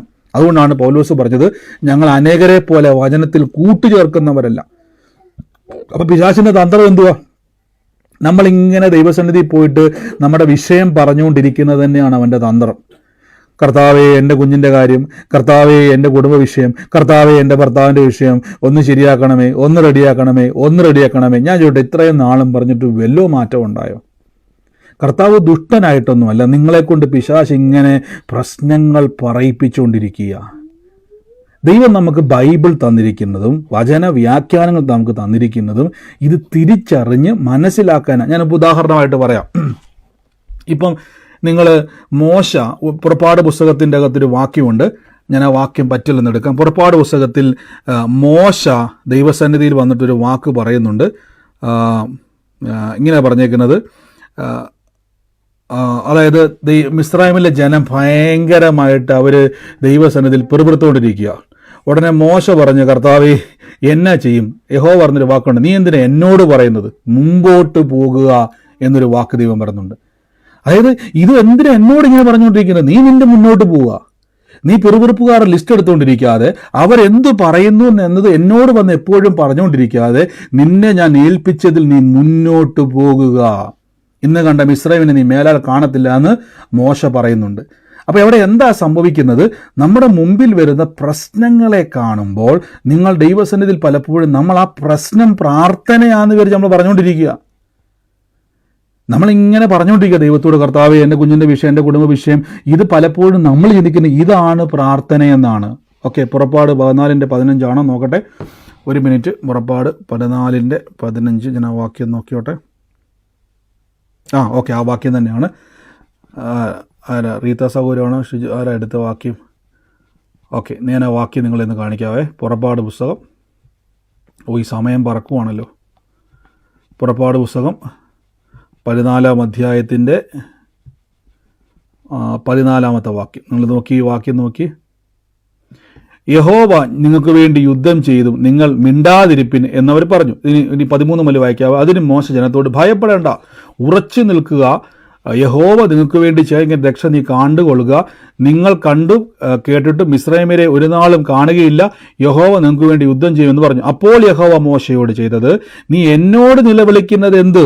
ശ്രദ്ധിച്ച്, അപ്പോൾ യഹോവ പറയുകയാണ്, നീ എന്നോട് ഇടയ്ക്ക് കമ്പ്യൂട്ടർ സ്റ്റക്കാകുന്നുണ്ട്, അതുകൊണ്ട് ഇടയ്ക്ക് ഇങ്ങനെ ഡിലേ വരുന്നത്. അപ്പോൾ യഹോവ മോശയോട് അരുളി ചെയ്തത്, നീ എന്നോട് നിലവിളിക്കുന്നത് എന്ത്? മുന്നോട്ട് പോകുവാൻ ഇസ്രായേൽ മക്കളോട് പറയുക. കണ്ടോ? അപ്പം മോശ പോയിട്ട് അതും ഇതും പറഞ്ഞുകൊണ്ടിരിക്കുകയാണ്. അങ്ങനെ കർത്താവ് ഇവർ പെറുപെറുക്കുന്നു, മിസ്രൈം സൈന്യം വരുന്നു, അങ്ങനെയാണ് ഇങ്ങനെ പറഞ്ഞുകൊണ്ടിരിക്കുമ്പോൾ നീ ഇതും പറഞ്ഞുകൊണ്ട് എടുത്തിട്ടിരിക്കാതെ. കണ്ടോ? അപ്പം നിങ്ങളുടെ പല പ്രാർത്ഥനാ വിഷയങ്ങളും അങ്ങോട്ട് പറയുമ്പോൾ കർത്താവ് എന്തിനാ നീ ഇതും പറഞ്ഞുകൊണ്ടിരിക്കുന്നത്? ഞാൻ നിനക്ക് വാചനം തന്നിട്ടില്ലേ? എൻ്റെ ശക്തി നിന്റെ പെരക്കകത്ത് വെളിപ്പെടുത്തുവാനുള്ള ഏറ്റവും പ്രധാനമായ വചനം ഞാൻ തന്നിട്ട് അത് പറയാതെ എന്നോട് ഈ പ്രശ്നം പറഞ്ഞുകൊണ്ടിരുന്നാൽ തമ്പുരാൻ പറയുകയാണ്, മോശയോട് പറയുകയാണ്, യഹോവ നീ എന്നോട് നിലവിളിക്കുന്നത്? നിങ്ങൾ ക്വസ്റ്റ്യൻ മാർക്ക് കണ്ടോ? മുമ്പോട്ട് പോകുവാൻ ഇസ്രായേൽ മക്കളോട് പറയുക. അവരോട് പറയേണ്ടത് മിസ്രൈം സൈന്യത്തിന്റെ അവിടെ ഇവിടെ വരുന്നു, അവർ വരുന്നു, അത് പറഞ്ഞുകൊണ്ടിരിക്കാറ്. നീ അവരോട് പറഞ്ഞു, നീ മുന്നോട്ട് പോകുക, നിനക്കൊരു ദൈവമുണ്ട്. നീ ഫറവോന്റെ മസിൽ കണ്ട് പേടിച്ചു നിൽക്കേണ്ട, നിന്റെ സൈന്യങ്ങളുടെ യഹോവ നിനക്ക് വേണ്ടി യുദ്ധം ചെയ്യും, നീ ധൈര്യമായിട്ട് മുന്നോട്ട് പോകുക. അപ്പം ഇതാണ് പിശാചിന്റെ തന്ത്രം. നമ്മളെക്കൊണ്ട് ഇങ്ങനെ എല്ലാ ദിവസവും ജൽപ്പനം ചെയ്യിപ്പിച്ചുകൊണ്ടിരിക്കുകയാണ്. നിങ്ങളെക്കൊണ്ട് നിങ്ങളുടെ വിഷയങ്ങൾ എപ്പോഴും പറയിപ്പിച്ചുകൊണ്ടിരിക്കുകയാണ്. നിങ്ങൾ പ്രശ്നത്തിലാണെന്ന് നിങ്ങളെക്കൊണ്ട് പറയിപ്പിക്കും. ഇത് പറഞ്ഞപ്പോൾ ബ്രദറെ അത് പറയുമ്പോൾ ഒരു ആശ്വാസം കിട്ടുന്നുണ്ട് ബ്രദറെ. ഇത് തന്നെയാണ് പിശാചിൻ്റെ തന്ത്രം. ഇത് തന്നെയാണ് പിശാചിൻ്റെ തന്ത്രം. നിങ്ങൾക്ക് കിട്ടുന്ന ആശ്വാസം ദൈവത്തിൽ നല്ല പ്രിയരെ. അങ്ങനെയായിരുന്നെങ്കിൽ മോശയോട് ദൈവം പറഞ്ഞു, മോശെ കുഴപ്പമില്ല മോശെ, സാരമില്ല മോശെ, നീ സമാധാനപ്പെടും മോശെ, സാരമില്ല, കാര്യങ്ങളൊക്കെ ശരിയാവും. ഒരു സ്റ്റാറ്റസിൻ്റെ സ്റ്റൂണുമൊക്കെ ഇട്ട് കർത്താവ് അങ്ങ് സന്തോഷിപ്പിച്ചാനെ. അല്ല, നീ എന്തിനെന്നോട് നിലവിളിക്കും? നിന്നോട് ഞാൻ എന്നാ പറഞ്ഞ മോശെ? മിസ്രൈമിൽ നിന്ന് പുറപ്പെട്ടപ്പോൾ നിന്നോട് ഞാൻ എന്നാ പറഞ്ഞത്? മുമ്പോട്ട് പോകാനല്ലേ പറഞ്ഞത്? നിനക്കൊരു കനാൻ ഉണ്ടെന്നല്ല ഞാൻ പറഞ്ഞത്, നിനക്കൊരു വാക്തത്വം ഉണ്ടെന്നല്ല പറഞ്ഞത്. വഴി കാണുന്നൊന്നും നീ മൈൻഡ് ചെയ്യണ്ട. നീ ഫറവോൻ്റെ മസിൽ നോക്കണ്ട, അവൻ്റെ സൈന്യം നോക്കണ്ട, അവൻ്റെ പ്രശ്നം നോക്കണ്ട. നീ അവരോട് പറയണം മുന്നോട്ട് പോകുക. കണ്ടോ? ഹല്ലേലൂയ. അപ്പോൾ നിങ്ങൾ ശ്രദ്ധിച്ചോണം, ദൈവത്തിൻ്റെ ഒരു പ്രത്യേകത മനസ്സിലാക്കണം. ഞാൻ എപ്പോഴും പറയും, ദൈവത്തിൻ്റെ സ്വഭാവത്തെ നമ്മൾ പഠിക്കണം ബൈബിളിൽ നിന്ന്. ദൈവത്തിൻ്റെ സ്വഭാവം മനസ്സിലാക്കണം. അല്ലാതെ വെറുതെ അവിടെ പോയിട്ട് നിങ്ങൾ എന്ത് ചെയ്തിട്ട് കാര്യമില്ല. അപ്പം നമ്മുടെ ജൽപ്പനമല്ല വേണ്ടത്. പിശാചിൻ്റെ തന്ത്രം നിങ്ങളെക്കൊണ്ട് നിങ്ങൾ നിങ്ങൾ വലിയൊരു ട്രബിളിലാണെന്ന് പറയിപ്പിച്ചുകൊണ്ടിരിക്കുകയാണ്. പറയണം, ഞാൻ ഒരു ബ്ലോക്കിലും അല്ല, ഞാൻ അത്ഭുതത്തിലിരിക്കുന്നത്. ഇതുകൊണ്ടാണ് വചനം പറയുമ്പോൾ നിങ്ങളുടെ മൈൻഡ് ക്ലിയർ ആവും. കൊച്ചിനെ ഓർത്ത് ഭാരപ്പെടുന്നുണ്ടെങ്കിൽ, കുടുംബ വിഷയം ഓർത്ത് ഭാരപ്പെടുന്നുണ്ടെങ്കിൽ ഒരു 10-20 പ്രാവശ്യം ഉറക്കി അങ്ങ് വചനം പറ. കഴിക്കരിയുമ്പോഴൊക്കെ വചനം പറ. കഴിക്കരിയുമ്പോഴേ കരഞ്ഞുകൊണ്ടിരിക്കാതെ വചനം ഒന്ന് പറ. അങ്ങനെ കുറേ നേരം വചനം പറയുമ്പോൾ വചനം എന്ത് ചെയ്യുന്നറിയാമോ? നിങ്ങളെ ആശ്വസിപ്പിക്കും, നിങ്ങൾക്ക് ബലം തരും, നിങ്ങൾക്ക് ഉറപ്പ് തരും. അതുകൊണ്ടാണ് പൗലോസ് പറഞ്ഞത്, ഞങ്ങളിൽ നിന്നും സ്വയമായിട്ട് വല്ലതും വരുമെന്ന് നിരൂപിക്കരുത്, ഞങ്ങളുടെ പ്രാപ്തി ദൈവത്തിൻ്റെ ദാനം. അതിനർത്ഥം ഞങ്ങളിലൂടെ നടക്കുന്ന പ്രവൃത്തികൾ കാണുമ്പോൾ നിങ്ങൾ ഞെട്ടരുത്. ഞങ്ങൾ വലിയ പുള്ളികളാണ്, ഞങ്ങൾ വലിയ പുള്ളിയായിട്ടല്ല, ഞങ്ങളെ നടത്തുന്നൊരു ദൈവമുണ്ട്. ആമേൻ. നമുക്ക് ഒരുമിച്ചൊന്ന് പ്രാർത്ഥിക്കാം. അപ്പോൾ ഈ ദിവസങ്ങളിൽ മറക്കരുത്, 2 കൊരിന്ത്യ ലേഖനത്തിലെ പഠനമാണ് നമ്മൾ പൊയ്ക്കൊണ്ടിരിക്കുന്നത്. ഈ ദിവസങ്ങളിൽ പരാതി പറഞ്ഞുകൊണ്ടിരിക്കരുതേ. ദൈവസന്നിധി പോയിട്ട് പരാതി പറഞ്ഞാൽ കിട്ടുന്ന ആശ്വാസവും അതുമായിട്ട് ഇരിക്കത്തേ ഉള്ളൂ. എന്തിനാ ഈ ആശ്വാസം കേട്ടിട്ട് എന്നെ കാണിക്കാൻ? നമുക്കൊന്നും കിട്ടാനില്ല. കുറേ ആശ്വാസം കേട്ടിട്ട് നമുക്ക് വേണ്ടത് അത്ഭുതമാണ്. നമുക്ക് വേണ്ടത് ദൈവപ്രവൃത്തിയാണ്. അത് നടക്കണമെങ്കിൽ, ദൈവത്തിൻ്റെ ശ്രദ്ധ നിങ്ങളിലേക്ക് വരണമെങ്കിൽ നിങ്ങൾ വചനം ഉയർത്തിപ്പിടിക്കണം. ആമേൻ. വചനം ഉയർത്തിപ്പിടി. ദൈവത്തിൻ്റെ ആകർഷണം നിങ്ങളിലേക്ക് വരണം. ആ പരിശുദ്ധാത്മ ശക്തിയുടെ പ്രവൃത്തികൾ നിങ്ങളിലേക്ക് വരണം. ആമേൻ. നമുക്ക് ഒരുമിച്ച് കർത്താവിൻ്റെ തിരുസന്നിധിയിൽ ഇന്ന് പ്രാർത്ഥിക്കുക. എൻ്റെ കൂടെ ഇന്ന് പ്രാർത്ഥിച്ച് ഈ സമയത്ത് രോഗികളായി ഭാരപ്പെടുന്നവരുണ്ടെങ്കിൽ ആ വേദനയുള്ള ഭാഗത്ത് കൈവച്ച്, നമ്മൾ തുടക്കം കേട്ട സാക്ഷ്യം പോലെ ഹോസ്പിറ്റലിൽ പോകാൻ തീരുമാനിച്ച ആൾ ജോലിക്ക് പോയി, ഒരു വേദനയില്ല, ഒരു കുഴപ്പമില്ല എന്ന് പറഞ്ഞതുപോലെ തന്നെ നമുക്കിന്ന് കേൾക്കാം, കർത്താവ് നമുക്ക് വേണ്ടി പ്രവർത്തിക്കും. ആ വേദനയുള്ള ഭാഗത്തോട്ട് ഇങ്ങനെ കൈയൊന്ന് വെച്ച്, in the name of Jesus Christ, in the name of Jesus Christ, യേശുവിൻ്റെ നാമത്തിൽ ഞങ്ങൾ പ്രാർത്ഥിക്കുന്നപ്പാ. Thank you holy spirit, thank you holy spirit, thank you holy spirit. പരിശുദ്ധാത്മാവേ, in the name of Jesus Christ, യേശുവിൻ്റെ നാമത്തിൽ ഞാൻ പ്രാർത്ഥിക്കുന്നപ്പാ. എൻ്റെ ഉള്ളിൽ കർത്താവ് എന്നെ ഒരു ഒഫീഷ്യൽ നെയിമാണ് എനിക്കറിയത്തില്ല. ഉല്ലാസ് എന്ന് പറയുന്നൊരു വിളിപ്പേരാണോ അത് ഒഫീഷ്യൽ എനിക്കറിയത്തില്ല. ഉല്ലാസ് എന്ന് പറയുന്ന ഒരു വ്യക്തിയെ കർത്താവിനെ കാണിച്ചുകൊണ്ടിരിക്കുകയാണ്. ആ വ്യക്തിക്ക് വേണ്ടി പ്രാർത്ഥിക്കുവാൻ കർത്താവിനോട് പറയുന്നു. ആ വ്യക്തിക്ക് ഒരു സഹോദരനെ കർത്താവിനെ കാണിച്ചുകൊണ്ടിരിക്കുകയാണ്. ഉല്ലാസ് എന്ന പേര് കാണിച്ചുകൊണ്ടിരിക്കുന്നു. കർത്താവിനോട് പറഞ്ഞ ആ കുടുംബത്തിന് വേണ്ടി വേഗത്തിൽ പ്രാർത്ഥിക്കുവാൻ, ദൈവത്തിൻ്റെ വലിയ പ്രവൃത്തിയെ ഇന്ന് കർത്താവ് ആ കുടുംബത്തിൻ്റെ മേൽ ചെയ്യാൻ വേണ്ടി പോവാണ്. ഇന്ന് സൂമിലായിക്കോട്ടെ, ലൈവിലായിക്കോട്ടെ, ആ വ്യക്തിയുമായി ബന്ധപ്പെട്ടത് ആരാണോ യേശുവിൻ്റെ നാമത്തിൽ ഏറ്റെടുത്തോണം. കർത്താവ് ഇന്ന് വലിയൊരു സാക്ഷ്യമായിട്ട് കർത്താവ് തുറക്കാൻ വേണ്ടി പോവാണ്. In the name of Jesus Christ, യേശുവിൻ്റെ നാമത്തിൽ ഇന്ന് കുടുംബത്തിൻ്റെ മേൽ പ്രാർത്ഥിക്കുന്നപ്പാ. ആ കുടുംബത്തിൻ്റെ മേൽ ദൈവത്തിൻ്റെ വലിയ പ്രവൃത്തിയെ ഞങ്ങൾ തുറക്കുന്നപ്പാ. ഇപ്പോൾ ഈ നിമിഷം തന്നെ in the name of Jesus, യേശുവിൻ്റെ നാമത്തിൽ ഞങ്ങൾ റിലീസ് ചെയ്യുന്നപ്പാ. കർത്താവേ, അങ്ങയുടെ മഹത്വം നിങ്ങൾ ഈ സമയത്ത് പറയാനാണെങ്കിൽ മ്യൂട്ട് മാറ്റിയാൽ മതി, അല്ലെങ്കിൽ നിങ്ങൾ എല്ലാവരും മൈക്ക് മ്യൂട്ട് ചെയ്യണം. ഈ സമയത്ത് നിങ്ങൾ പറയാനല്ലാത്തവരാരും നിങ്ങൾ മ്യൂട്ട് മാറ്റണ്ട. കർത്താവ് നിങ്ങളെ അനുഗ്രഹിക്കട്ടെ. യേശുവിൻ്റെ നാമത്തിൽ പ്രാർത്ഥിക്കുന്നപ്പോൾ എല്ലാവരും പ്രാർത്ഥിച്ചു. ഒരു വേദനയുള്ള ആ ഭാഗത്തോട്ട് കൈയെടുത്ത് വെച്ച് യേശുവിൻ്റെ നാമത്തിൽ പറഞ്ഞു. എൻ്റെ അനിയന്റെ പേരാണ് ഉല്ലാസ്. അനിയന്റെ പേരാ ഉല്ലാസ്. അനിയൻ ഇപ്പൊ എവിടെയാ? അവന്റെ ഒഫീഷ്യൽ നെയിം അല്ല, ഒഫീഷ്യൽ നെയിം എബ്രാഹിം, വീട്ടിൽ നിക് നെയിം ആ ഉല്ലാസ്. ഇല്ല, അത് ഞാൻ പ്രാർത്ഥിച്ചപ്പോൾ എനിക്ക് ഞാൻ ചോദിച്ചത് അതുകൊണ്ടാണ്. എനിക്ക് അറിയത്തില്ല അത് ഒഫീഷ്യൽ നെയിം ആണല്ലോ. പക്ഷെ ഉല്ലാസ് ഞാൻ വിളിക്കുന്നത് കേട്ടത്. ആ മകന് വേണ്ടി വേഗത്തിൽ പ്രാർത്ഥിച്ച ബ്രദറെ, കർത്താവ് ഇന്ന് വലിയൊരു ജോലി പോയിരിക്കുക, ജോലിക്ക് വേണ്ടി വേറെ ജോലിക്ക് ട്രൈ ചെയ്യുക. അവനോട് പറയണം, കർത്താവ് നിനക്ക് വേണ്ടി വഴി തുറക്കാൻ വേണ്ടി പോവാന്ന് പറഞ്ഞോണം. കർത്താവ് വഴി തുറക്കുമെന്ന് പറഞ്ഞാൽ വേറെ ഒന്നുമല്ല, കർത്താവിൻ്റെ അത്ഭുതം കാണാൻ വേണ്ടി പോവാന്ന് പറഞ്ഞോണം. യേശുവിൻ്റെ നാമത്തിൽ ദൈവത്താൽ അത് തുറക്കാൻ വേണ്ടി പോവാണ്. In the name of Jesus, യേശുവിൻ്റെ നാമത്തിൽ എന്ന് പ്രാർത്ഥിക്കുന്നു. എൻ്റെ കൂടെ എല്ലാവരും പ്രാർത്ഥിച്ചു. In the name of Jesus, യേശുവിൻ്റെ നാമത്തിൽ ബ്ലസ് ചെയ്യുന്നപ്പ. ഇന്ന് രോഗികളായി ഭാരപ്പെടുന്ന ഒരു കൈ അവിടെ വെച്ചതിന് ശേഷം ചോദിക്കും, സൗഖ്യം നിങ്ങളുടെ അവകാശം. അങ്ങനെ തന്നെ പറ, സൗഖ്യം എൻ്റെ അവകാശമാണ്. സൗഖ്യം എനിക്ക് ഔദാര്യമല്ല, സൗഖ്യം എനിക്ക് അവകാശമാണ്. എന്തുകൊണ്ടാണ് ഞാൻ അങ്ങനെ പറയാൻ കാരണമെന്ന് വെച്ചാൽ, നിങ്ങൾ മക്കളാണ് ബൈബിൾ പറയുന്നു. നിങ്ങൾ മക്കളെങ്കിലോ യാചകരല്ല, അവകാശികളാണ്. ദൈവത്തിൻ്റെ അവകാശിയും ക്രിസ്തു യേശുവിൽ ബൈബിൾ എന്തു പറയുന്നു അത് കണ്ണടച്ച് വിശ്വസിക്കണം. സംശയിക്കാതെ വിശ്വസിക്കാനാണ് പറഞ്ഞിരിക്കുന്നത്. അതിൻ്റെ അർത്ഥം എന്നാണെന്നറിയാവോ? നിങ്ങൾ ഇതിനെ അന്ധമായി വിശ്വസിക്കണം. ഇത് എഴുതപ്പെട്ട്, ഞാൻ പറഞ്ഞില്ലേ, നിങ്ങളുടെ മുമ്പിൽ കൊണ്ടുവന്ന് ഉപ്പ് കൊണ്ടുവച്ചാൽ ഇത് പഞ്ചസാരയാണെന്ന് പറഞ്ഞാൽ നിങ്ങളത് എത്ര എതിർത്താലും, എത്ര ഇനി അമേരിക്കൻ പ്രസിഡന്റ് എന്നിട്ട് പറയും ഇത് പഞ്ചസാരയാണ്, ഇത് ഉപ്പല്ലെന്ന് പറഞ്ഞ് നിങ്ങൾ സമ്മതിച്ചു കൊടുക്കും. ഇല്ല, അത് നിങ്ങൾക്ക് ഉറപ്പാണ്. അതേപോലെ വചനത്തിൽ എന്ത് പറയുന്നു, ഇനി എന്നാ പ്രശ്നം വന്നാലും, ഇതിനെതിരെ എന്തൊക്കെ വന്നാലും, ഇല്ല ഇല്ല ഇല്ല, ഞാൻ ദൈവപ്രവൃത്തി കാണും. ബൈബിളിൽ അങ്ങനെ പറയുന്നെങ്കിൽ ഞാനത് കണ്ടിരിക്കും. അത് നിങ്ങൾ വെറുതെ പറയരുത്, എപ്പോഴും പറഞ്ഞുകൊണ്ടിരിക്കണം. ആ വചനം ഉറപ്പുള്ളവൻ ഉറപ്പുള്ള കാര്യത്തെപ്പറ്റി പറഞ്ഞുകൊണ്ടിരിക്കും. യേശുവിൻ്റെ നാമത്തിൽ കർത്താവ്, ഇന്ന് തളർവാദ രോഗികൾ എന്നെ കേൾക്കുന്നുവെങ്കിൽ, ക്യാൻസറിനാൽ ഭാരപ്പെടുന്നവരുണ്ടെങ്കിൽ, വീൽ ചെയറിലിരിക്കുന്നവരുണ്ടെങ്കിൽ, രോഗത്തിൻ്റെ ഏതെങ്കിലും ഒരു അവസ്ഥയിലൂടെ കടന്നു പോകുന്നവർ എന്നെ കേൾക്കുന്നുവെങ്കിൽ, കൈ അവിടെ വെച്ച് നിങ്ങളോട് ഞാൻ പറയുന്നു, നിങ്ങൾ ഇങ്ങനെ ഇരിക്കാനുള്ളവരല്ല. യേശു നിങ്ങൾക്ക് വേണ്ടി മുറിവേറ്റു, യേശു ക്രിസ്തു നിങ്ങൾക്ക് വേണ്ടി തകർക്കപ്പെട്ടു. കർത്താവ് നിങ്ങളുടെ സൗഖ്യത്തിൻ്റെ ഉറപ്പിന് വേണ്ടി ഉയർത്തെഴുന്നേറ്റിരിക്കുന്നു.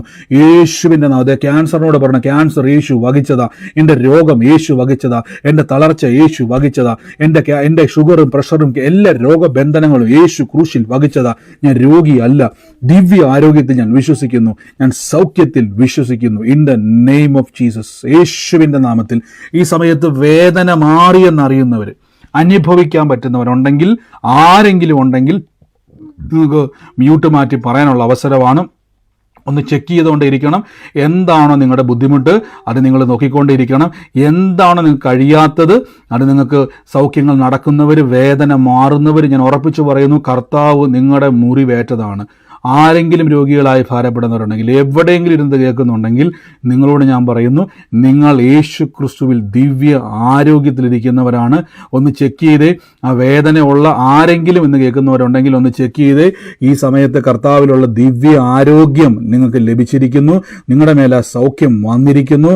ആ വേദനയോട് പറയണം, എനിക്ക് നിന്നെ ചുമക്കേണ്ട കാര്യമില്ല, ഞാൻ യേശു ക്രിസ്തുവിനെ വഹിക്കുന്ന വ്യക്തിയാണ്, കർത്താവിൽ വിശ്വസിക്കുന്ന വ്യക്തിയാണ്. In the name of Jesus Christ, യേശുവിൻ്റെ നാമത്തിൽ ഞാനിന്ന് പ്രാർത്ഥിക്കുന്നപ്പ. ഞാനൊരു കർത്താവിൻ്റെ ഒരു വീട്ടുപേര് ഇങ്ങനെ കർത്താവിൻ്റെ ഉള്ളിലേക്ക് വരികയാണ്. ഈ പുല്ലുപറമ്പിൽ എന്ന് പറഞ്ഞൊരു വീട്ടുപേര് കർത്താവ് എന്നെ കേൾപ്പിച്ചുകൊണ്ട് ഈ കുറേ നേരമായിട്ട്. അങ്ങനെ ഒരു വീട്ടുപേരുമായിട്ട് ബന്ധപ്പെട്ട ആരെങ്കിലും ഉണ്ടെങ്കിൽ ഇന്ന് സൂമിലായിക്കോട്ടെ, ലൈവിലായിക്കോട്ടെ, പുല്ലുപറമ്പിൽ എന്ന് പറഞ്ഞുകൊണ്ടിരിക്കുന്ന ഒരു വീട്ടുപേരാണ് ഞാൻ കേൾക്കുന്നത്. എനിക്ക് അത് എന്നോട് ഒരു കർത്താവ് ഒരു വാക്ക് പറയണം, ആ കുടുംബത്തിൻ്റെ അകത്ത് നാളുകളായിട്ടുണ്ടായിരുന്ന ഓരോ തലമുറകളിലേക്ക് ഒന്നൊന്നായി കൈമാറിക്കൊണ്ടിരിക്കുന്ന തടസ്സങ്ങൾ എത്ര അതിൻ്റെ അകത്ത് കൊണ്ടുവച്ചാലും അതിൻ്റെ അകത്തൊരു ഉയർച്ച സംഭവിക്കാൻ കഴിയാത്ത രീതിയിൽ തകർന്നു പോകുന്ന ഒരവസ്ഥയിലൂടെ കടന്നു പോകുന്ന ഒരു കുടുംബമാണ്. എന്നാൽ കർത്താവ് ഇന്ന് കുടുംബത്തെ വിടുവിക്കുകയാണ്. In the name of Jesus Christ. ആ കുടുംബമായിട്ട് ബന്ധപ്പെട്ട് ആരാണോ അത് ഏറ്റെടുത്തോണം, ഇത് ലൈവിലായിക്കോട്ടെ, സൂമിലായിക്കോട്ടെ, യേശുവിൻ്റെ നാമത്തിൽ ഞാനത് സ്വീകരിക്കുമെന്ന് പറഞ്ഞാൽ മതി. അത്ഭുതത്തെ ഞാൻ സ്വീകരിക്കുമെന്ന് പറഞ്ഞാൽ മതി. നിങ്ങളുടെ കുടുംബത്തിൻ്റെ മേലേക്ക് ആ ദൈവപ്രവൃത്തി വെളിപ്പെടുകയാണ്. പറയാൻ വേണ്ടിയാണോ മ്യൂട്ട് മാറ്റിയത്? അങ്ങനെയാണെങ്കിൽ മ്യൂട്ട്, അല്ലെങ്കിൽ മ്യൂട്ട് ചെയ്യണേ. യേശുവിൻ്റെ നാമത്തിൽ നിന്ന് പ്രാർത്ഥിക്കുന്നപ്പോൾ അത് നിങ്ങൾ റിലീസ് ചെയ്ത് പ്രാർത്ഥിക്കുന്നപ്പോൾ, കർത്താവെ അങ്ങയുടെ വലിയ മഹത്വം എന്നവിടെ വെളിപ്പെടുന്നല്ലോ, വലിയ മഹത്വം എന്നവിടെ റിലീസ് ചെയ്യുന്നല്ലോ അപ്പം. യേശുവിൻ്റെ നാമത്തിൽ നിന്ന് പ്രാർത്ഥിക്കുന്നപ്പോൾ കർത്താവെ, ബൈബിൾ പറയുന്ന പോലെ തന്നെ നന്മയും കരുണയും എൻ്റെ ആയുഷ്കാലമൊക്കെയും എന്നെ പിന്തുടരുമെന്ന കർത്താവിൻ്റെ വചനം പറയുന്നത്. പിന്തുടരുമെന്ന് വചനം പറഞ്ഞാൽ അങ്ങനെ തന്നെയാണ്. ഞാൻ മറ്റൊരു കാര്യം കർത്താവിനെ കാണിക്കുന്നു. ഈ നോട്ട് ബുക്കിൻ്റെ അകത്ത് ഈ മടക്കി വെച്ചിരിക്കുന്ന കുറേ, അതായത് ഒരു കണക്കുകൾ എഴുതിയിട്ട് ഇങ്ങനെ മടക്കി വെച്ചിരിക്കുക. ഒരു നോട്ട് ബുക്കിൻ്റെ കുറേ കണക്ക് എഴുതിയിട്ട് ഒരു പേപ്പറാണത്. ആ പേപ്പർ ഇങ്ങനെ ഒരു നോട്ട് ബുക്കിൻ്റെ അകത്ത് മടക്കി വെച്ചിട്ട് ഞാൻ കാണുന്നതിന് ഒരു കാഴ്ച എന്ന് പറയുക, എപ്പോഴും ആ ബുക്കിൻ്റെ അടുത്ത് ഒരു കണ്ണാടി കൊണ്ട് ഇങ്ങനെ വെച്ചേക്കും. ഞാൻ കാണുന്നത് ആ കുടുംബത്തിൽ എസ് എന്ന് പേര് തുടങ്ങുന്നൊരു വ്യക്തിയെ കർത്താവ് എന്നെ കാണിച്ചുകൊണ്ടിരിക്കുക. ഈ നോട്ട് ബുക്കുമായിട്ട് ബന്ധപ്പെട്ട് ഈ പേപ്പർ കഷ്ണം ഈ ബുക്കിൻ്റെ അകത്ത് വെച്ചിരിക്കുന്ന ഒരാളാണ്. പക്ഷെ കർത്താവ് പറയുന്നു ഈ എഴുതി വെച്ചിരിക്കുന്ന ചില കണക്കുകൾക്കകത്ത് പലപ്പോഴും ഞാൻ കാണുന്നത് വെച്ചാൽ സാമ്പത്തികമായിട്ട് വലിയൊരു കുരുക്കിൻ്റെ അകത്ത് കിടക്കുന്ന ഒരു കുടുംബം. സാമ്പത്തിക കുരുക്കെന്ന് പറഞ്ഞാൽ നമ്മൾ ചിന്തിക്കുന്നതിലും അപ്പുറമായ കുരുക്കിൻ്റെ അകത്തോട്ട് പോയിരിക്കുന്ന കുടുംബമാണ്. എന്നാൽ ഇന്ന് കുരുക്കുകളെ അഴിച്ചിട്ട് നഷ്ടപ്പെട്ടതിനെ ദൈവം ലാഭമാക്കി മാറ്റാൻ വേണ്ടി പോകുന്നു എന്ന് പറയുന്നൊരു വാക്ക് ഞാൻ കേൾക്കുകയാണ്. യേശുവിൻ്റെ നാമത്തിൽ ഓടിപ്പോയി ചെക്ക് ചെയ്യുക. ഇന്ന് ലൈവിലായിക്കോട്ടെ സൂമിലായിക്കോട്ടെ യേശുവിനകത്ത് അതിൻ്റെ കൈവച്ച് അങ്ങ് പ്രാർത്ഥിച്ചോണം. കർത്താവ് ഇന്നൊരു അത്ഭുതമാക്കി മാറ്റുകയാണ്. In the name of Jesus Christ, യേശുവിൻ്റെ നാമത്തിൽ കർത്താവ് ഞങ്ങൾ ഇന്ന് പ്രാർത്ഥിക്കുന്നപ്പ. പറയാനാണോ മ്യൂട്ട് മാറ്റിയത്?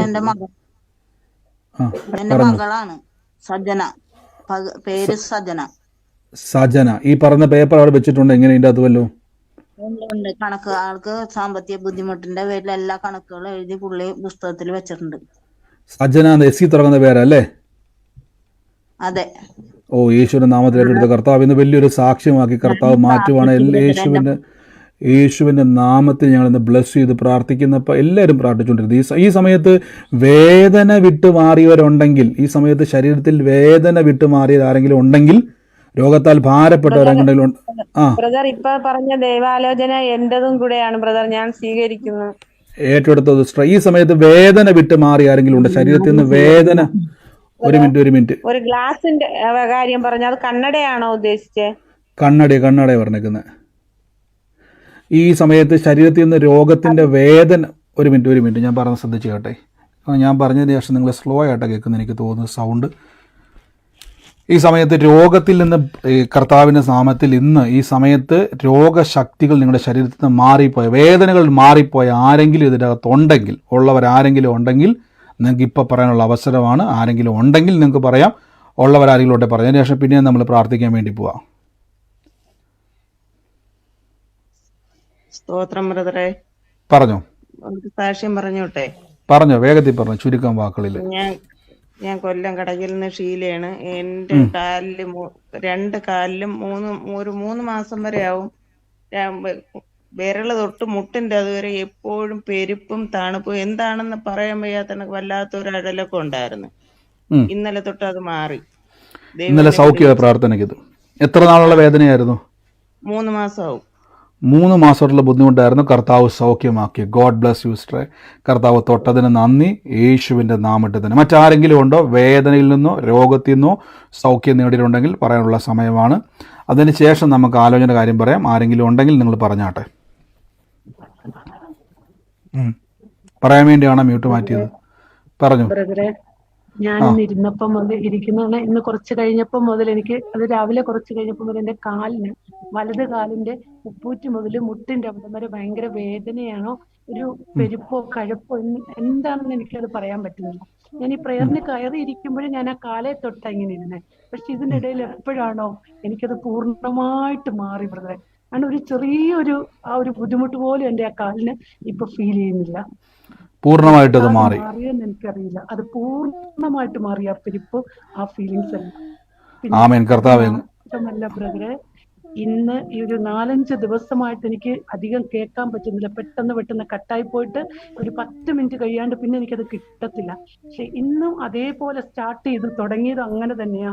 പക്ഷെ അന്നേരം ഞാൻ പറഞ്ഞില്ല, എൻ്റെ ദൈവം എനിക്കിത് കേൾക്കാൻ വേണ്ടിയാ ഈ സൂം മീറ്റിങ്ങിന്റെ ID കിട്ടിയത്, ഈ ലിങ്ക് കിട്ടിയത്. അങ്ങനെ എനിക്കിത് ഞാൻ കേട്ടിരിക്കും എന്ന് പറഞ്ഞ് വീണ്ടും പോയപ്പോഴും ഞാൻ ഇത് പറഞ്ഞുകൊണ്ടിരിക്കുമ്പോൾ എൻ്റെ മുൻപിൽ ഒരു വചനം ഇങ്ങനെ കാണിച്ച്, യഹോവയുടെ വായല്ലോ കൽപ്പിക്കുന്നത്.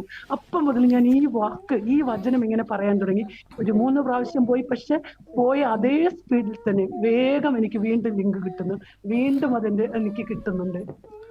തീർച്ചയായിട്ടും പറഞ്ഞത് തന്നെ ആ വേദന വിട്ട് ശരീരത്തിൽ നിന്ന് കർത്താവ് സൗഖ്യമാക്കുക മാത്രമല്ല, നമുക്ക് ഇനി എന്നാ നെറ്റ്വർക്ക് പ്രോബ്ലമാണല്ലോ, നിങ്ങൾ കർത്താവിൻ്റെ തിരുസന്നിധിയിൽ പറയുന്ന വാക്കുകളെ ദൈവം സ്വീകരിച്ച് നമുക്ക് വേണ്ടി ആ വഴി തുറക്കുന്നൊരു ദൈവം കൂടെയാണ്.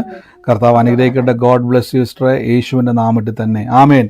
മറ്റാരെങ്കിലും ഉണ്ടോ സൗഖ്യം നടന്നവരുണ്ടെങ്കിൽ ഇപ്പൊ പറഞ്ഞോട്ടെ, സൗഖ്യം ലഭിച്ചവരുണ്ടെങ്കിൽ? ഞാനൊരു സാക്ഷ്യം പറഞ്ഞോട്ടെ? പറഞ്ഞോ. ഇപ്പൊ സൗഖ്യം പ്രാപിച്ചതല്ല, ഞാൻ ഇന്ന് പകല് എനിക്ക് അനുഭവപ്പെട്ടതാണ്. ഞാൻ 2-3 ദിവസമായി ഞാൻ ജോലി ചെയ്യുന്ന ഷോപ്പില് ഞങ്ങൾ 6 പേരുണ്ട്. അവർ 5 പേരും എൻ്റെ നേരെ ഒരു ഇല്ലാത്തൊരു ആരോപണം ഉണ്ടാക്കി പറഞ്ഞ് ഞാൻ പെട്ടെന്ന് അങ്ങ് ഡള്ളായി. ഞാൻ ഒരുപാട് പേർക്ക് വചനം പറഞ്ഞു കൊടുത്ത് ഒരുപാട് പേർക്ക് വേണ്ടി പ്രാർത്ഥിക്കുകയൊക്കെ ചെയ്യുന്ന വ്യക്തിയാണ്. പക്ഷെ എനിക്ക് ഞാൻ പെട്ടെന്ന് ഡള്ളായി എന്ന് പറഞ്ഞാൽ പിന്നെ ഞാൻ ഇവിടെ വന്നിട്ടാണെങ്കിലും എനിക്ക് പ്രാർത്ഥിക്കാനും കഴിയുന്നില്ല. വല്ലാത്തൊരു അവസ്ഥയിലൂടെ ഞാൻ കടന്നുപോയി. ഞാൻ 2-3 ദിവസത്തേക്ക് അവരാരോടും ഞാൻ മിണ്ടാതെയൊക്കെ ജോലിക്ക് അവിടെ ചെന്ന് ആരോടും സംസാരിക്കാതെയൊക്കെ ഇരുന്നു. പക്ഷെ ഇന്ന് ഞാൻ ഉച്ചയ്ക്ക് ഞാൻ ഇങ്ങനെ ഇരുന്നു. ഉച്ചവരെ ഞാൻ അവിടുന്ന് ജോലി കഴിഞ്ഞ് പോരണം, അവിടുന്ന് വിട്ടു പോരണം, എനിക്ക് അവിടുന്ന് പോരണം തന്നെ എൻ്റെ മനസ്സ് പറയാറ്. ഞാൻ വേറെ കുറെ ജോലികൾ പല സ്ഥലത്തും അന്വേഷിക്കാനൊക്കെ ഇടയിൽ എൻ്റെ ഏജ് ഒക്കെ കൂടുതലായി, അതുകൊണ്ട് എനിക്ക് ഒന്നും പറ്റത്തില്ലെന്ന് മനസ്സിലായി. പക്ഷെ ഞാൻ ഉച്ചയ്ക്ക് എന്നെ ഇങ്ങനെ ഒരു വചനം കേൾപ്പിച്ചു, മോശേ നീ എന്തിന് എന്നോട് ഇങ്ങനെ നിലവിളിക്കുന്നു എന്നുള്ളൊരു മെസ്സേജ് എന്നെ കേൾപ്പിച്ചു. അത് കേട്ട് കഴിഞ്ഞപ്പം 1-2 മെസ്സേജ് ഞാൻ ഇങ്ങനെ ഇരുന്ന് കേൾക്കാനിടയായി തീർന്നു. അപ്പൊ ദൈവം ശരിക്കും എന്നോടങ്ങ് സംസാരിച്ചിട്ട് ഞാൻ എഴുന്നേറ്റ് അങ്ങ് വചനം പറയാൻ തുടങ്ങി. ഞങ്ങൾ എന്നും ഈ മെസ്സേജ് കേൾക്കുന്നതാ. അപ്പൊ ഞങ്ങൾ വചനം പറഞ്ഞൊക്കെ തന്നെയാ എപ്പോഴും ഉള്ളത്. പക്ഷെ ആ ഒരു വാക്ക് പെട്ടെന്ന് ഡള്ളായിപ്പോയി. അപ്പൊ ഞാൻ എൻ്റെ നാവ് കൊണ്ട് ഞാൻ പറഞ്ഞു, ഏലിയാവ് ഇസബേലിന്റെ മുൻപിൽ ഒരു വാക്ക് കേട്ട് തളർന്നു പോയതുപോലെ അല്ല യേശുപ്പാ, ഞാൻ ഇനി തളരില്ല, എൻ്റെ കർത്താവ് എന്നെ ബലപ്പെടുത്തും. ഞങ്ങൾ നന്മ ചെയ്യുന്നതിൽ ശുഷ്കാന്തി ഉള്ളവരാകുന്നുവെങ്കിൽ എനിക്ക് ദോഷം ചെയ്യുന്നത് ഞാൻ അവരുടെ ഭീഷണത്തിങ്കിൽ കലങ്ങിയും ഭ്രമിക്കുകയും ഇല്ല. അങ്ങനെ ഒത്തിരി വചനം ഞാൻ അങ്ങ് പറഞ്ഞ് ബലപ്പെട്ടു. എൻ്റെ കർത്താവ് എന്നെ കൈവിടില്ല, എൻ്റെ കർത്താവിന്റെ എന്നെ ശക്തനാക്കുന്നു, ഞാൻ സകലത്തിലും മതിയാകുന്നു. അങ്ങനെ ഒരുപാട് വചനം പറഞ്ഞു നടന്നു. പോലെ എനിക്ക് തോന്നി. ഞാൻ ഒത്തിരി ഫ്രീ ആയി എന്ന് പറഞ്ഞാൽ എൻ്റെ ദൈവം എന്നോട് ഒത്തിരി കരുണ കാണിച്ച് ദൈവമാതരം അത് ഒരുപാട് വചനം പറഞ്ഞ് അങ്ങ് നടക്കാനായിട്ട് എന്നെ കൃപ തന്നു. പക്ഷെ പ്രശ്നങ്ങൾ അവിടെ തന്നെ ഉണ്ട്, വലിയ ഇതിലൊന്നും അല്ല. എന്നാൽ പോലും എനിക്ക് ഞാൻ ഒരുപാട് ഇടയായി തീർന്നു. പിന്നെ ഞാൻ അങ്ങ് കൽപ്പിച്ചു. അവരെ ഓരോരുത്തരെയും നോക്കി ഞാൻ പറഞ്ഞു, കർത്താവേ ഞാൻ അവകാശം ചോദിക്കുക. ഞാൻ ചെന്ന നാൾ മുതൽ അവർ വന്നപ്പോൾ തൊട്ടൊക്കെ അവർക്ക് വേണ്ടി പ്രാർത്ഥിക്കുന്നത് പക്ഷെ അവർക്ക് ഇഷ്ടമല്ല യേശുവിനെ കുറിച്ച് പറയുന്നത്. പക്ഷെ ഞാൻ അവരെല്ലാം നോക്കി ഞാൻ കൽപ്പിക്കാനായിട്ട് ഇടയായി തീർന്നു.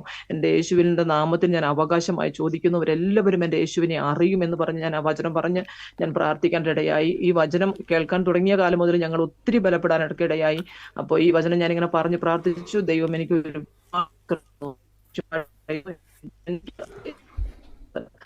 കാരണം ഫ്രീ ആയി എന്ന് പറഞ്ഞാൽ ശരിക്കും ഞാൻ പറഞ്ഞു, ഇല്ല, ഞാൻ ഇനി ഇവിടെ നിന്ന് പോകില്ല, ഞാൻ അവരെക്കാൾ മുൻപ് ഞാനാണ് ഇവിടെ വന്നത്, ഞാൻ ഇവിടെ തന്നെ നിൽക്കും, ഞാൻ എൻ്റെ കർത്താവിനെ എന്നോട് ഉയർത്തും, ഞാനൊരു അത്ഭുത വിഷയമായി മാറും, അവർക്ക് വേണ്ടി ഞാൻ പ്രാർത്ഥിക്കും എന്നൊക്കെ പറഞ്ഞ് ഞാൻ വചനം പറഞ്ഞ് പ്രാർത്ഥിച്ചു. എൻ്റെ കർത്താവ് എനിക്ക് ഒത്തിരി കൃപ തന്നു.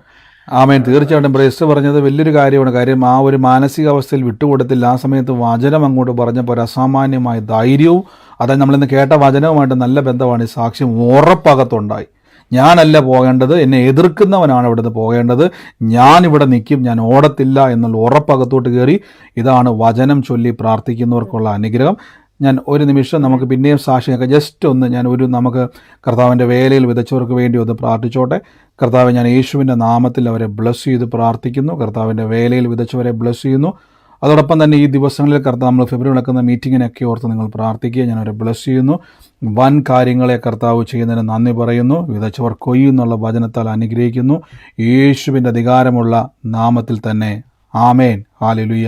എന്നോട് കർത്താവ് എന്നൊരു വാക്ക് പറയുകയാണ്. എന്നോട് ദൈവം പറയുന്നത്, സുബീഷ് എന്ന് വിളിക്കുന്ന ഈ പേരെനിക്ക് ഒഫീഷ്യലായിട്ട് വിളിക്കുന്ന പേരെനിക്ക് അറിയത്തില്ല. സുബീഷ് എന്ന് വിളിക്കുന്ന ഒരു വ്യക്തിയെ കർത്താവ് എന്നെ കാണിച്ചുകൊണ്ടിരിക്കുകയാണ്. ഈ സുബീഷ് എന്ന് പറയുന്ന വ്യക്തിക്ക് ഒരു പെങ്ങളെയും കർത്താവ് എന്നെ കാണിക്കുന്നുണ്ട്. ആ കുടുംബത്തെ ഞാൻ കാണിക്കുന്ന ഒരു കാഴ്ച എന്ന് പറഞ്ഞു കഴിഞ്ഞാൽ ഒരു 7 വർഷത്തെ കണക്ക് കർത്താവ് എന്നെ കാണിച്ചുകൊണ്ടിരിക്കുകയാണ്. 7 വർഷമായിട്ട് ഈ സുബീഷിൻ്റെ ഭവനത്തിൻ്റെ അകത്ത് ഞാൻ കാണുന്ന ഒരു കാഴ്ച, ഒത്തിരി തർക്കങ്ങളെ കർത്താവ് എന്നെ കേൾപ്പിക്കുകയാണ്. തർക്കങ്ങൾ പോലെ ചില വാക്കുകൾ കേൾപ്പിക്കുകയാണ്. സുബീഷ് എന്ന് പറയുന്ന ഈ വ്യക്തിയുടെ ഭവനത്തിൽ കർത്താവിനോട് പറയുന്നു, ഈ ദിവസങ്ങളിൽ വലിയ ദൈവത്തിൻ്റെ ഒരു പ്രവൃത്തിയെ കർത്താവ് ഇന്ന് ചെയ്യുവാൻ വേണ്ടി പോവാണ്. അതോടൊപ്പം തന്നെ ഞാൻ കാണുന്നൊരു കാഴ്ച എന്ന് പറഞ്ഞാൽ ഈ ഒരു തിട്ടയിൽ ഈ തിട്ടയെന്ന് പറഞ്ഞു കഴിഞ്ഞാൽ നമ്മൾ സാധാരണ ഒരു ഷെൽഫല്ല, അത് കൂടാതെ ഈ പുസ്തകങ്ങൾ ഇങ്ങനെ വെക്കുന്നത് പോലെ ഒരു തിട്ടയെന്നിങ്ങനെ പറഞ്ഞ ഒരു സ്റ്റാൻഡ് പോലത്തെ എന്നാൽ എന്താ പറയുന്നത്, ഒരു ഭയങ്കരമായിട്ട് ഫിക്സ് ചെയ്ത് വെച്ചേക്കുന്ന ഒരു സ്റ്റാൻഡൊന്നുമല്ല, അങ്ങനത്തെ ഒരു സ്റ്റാൻഡ് പോലത്തെ ഇതിലേക്ക് കുറേ പുസ്തകങ്ങൾ വെച്ചിരിക്കുന്ന ഒരു അടയാളം പോലെ കർത്താവ് എന്നെ കാണിക്കുവാണ്. ആ വ്യക്തിയുമായിട്ട് ബന്ധപ്പെട്ടത് ആരാണോ യേശുവിൻ്റെ നാമത്തിൽ ഏറ്റെടുത്തോണം. കർത്താവ് ഇന്ന് അവിടെ കുടുംബത്തിൻ്റെ മേൽ ഒരു വലിയൊരു അടയാളത്തോടു കൂടെ ദൈവത്തിൻ്റെ പ്രവൃത്തി വെളിപ്പെടാൻ വേണ്ടി പോവാണ്. കർത്താവിൻ്റെ വാക്ക് പറഞ്ഞ് നിങ്ങളെ പറിച്ചു മാറ്റാൻ നോക്കിയെടുത്ത് ദൈവം ഉറപ്പിക്കാൻ വേണ്ടി പോവാണ്. അനേകരുടെ നടുവിൽ ആ കുടുംബത്തെ വലിയൊരു സാക്ഷ്യമാക്കി ദൈവം മാറ്റാൻ വേണ്ടി പോവാണ്. ഞാൻ യേശുവിൻ്റെ നാമത്തിൽ അത് റിലീസ് ചെയ്യുന്നപ്പോൾ ആ തടസ്സങ്ങൾ വിട്ടുമാറുന്നതിന് നന്ദി, അത്ഭുതകരമായി തന്നെ വെളിപ്പെടുന്നതിന് നന്ദി പറയുന്നപ്പോൾ യേശുവിൻ്റെ നാമത്തിൽ തന്നെ ആമേൻ. കർത്താവ് വണ്ടിയിലേക്കോട്ട് അത് ആരാന്ന് വെച്ച് ഏറ്റെടുത്തോണം. ആ കുടുംബമായിട്ട് ബന്ധപ്പെട്ട് ആരാത് ഈ പറഞ്ഞ അടയാളങ്ങളെല്ലാം കേട്ടായിരുന്നോ?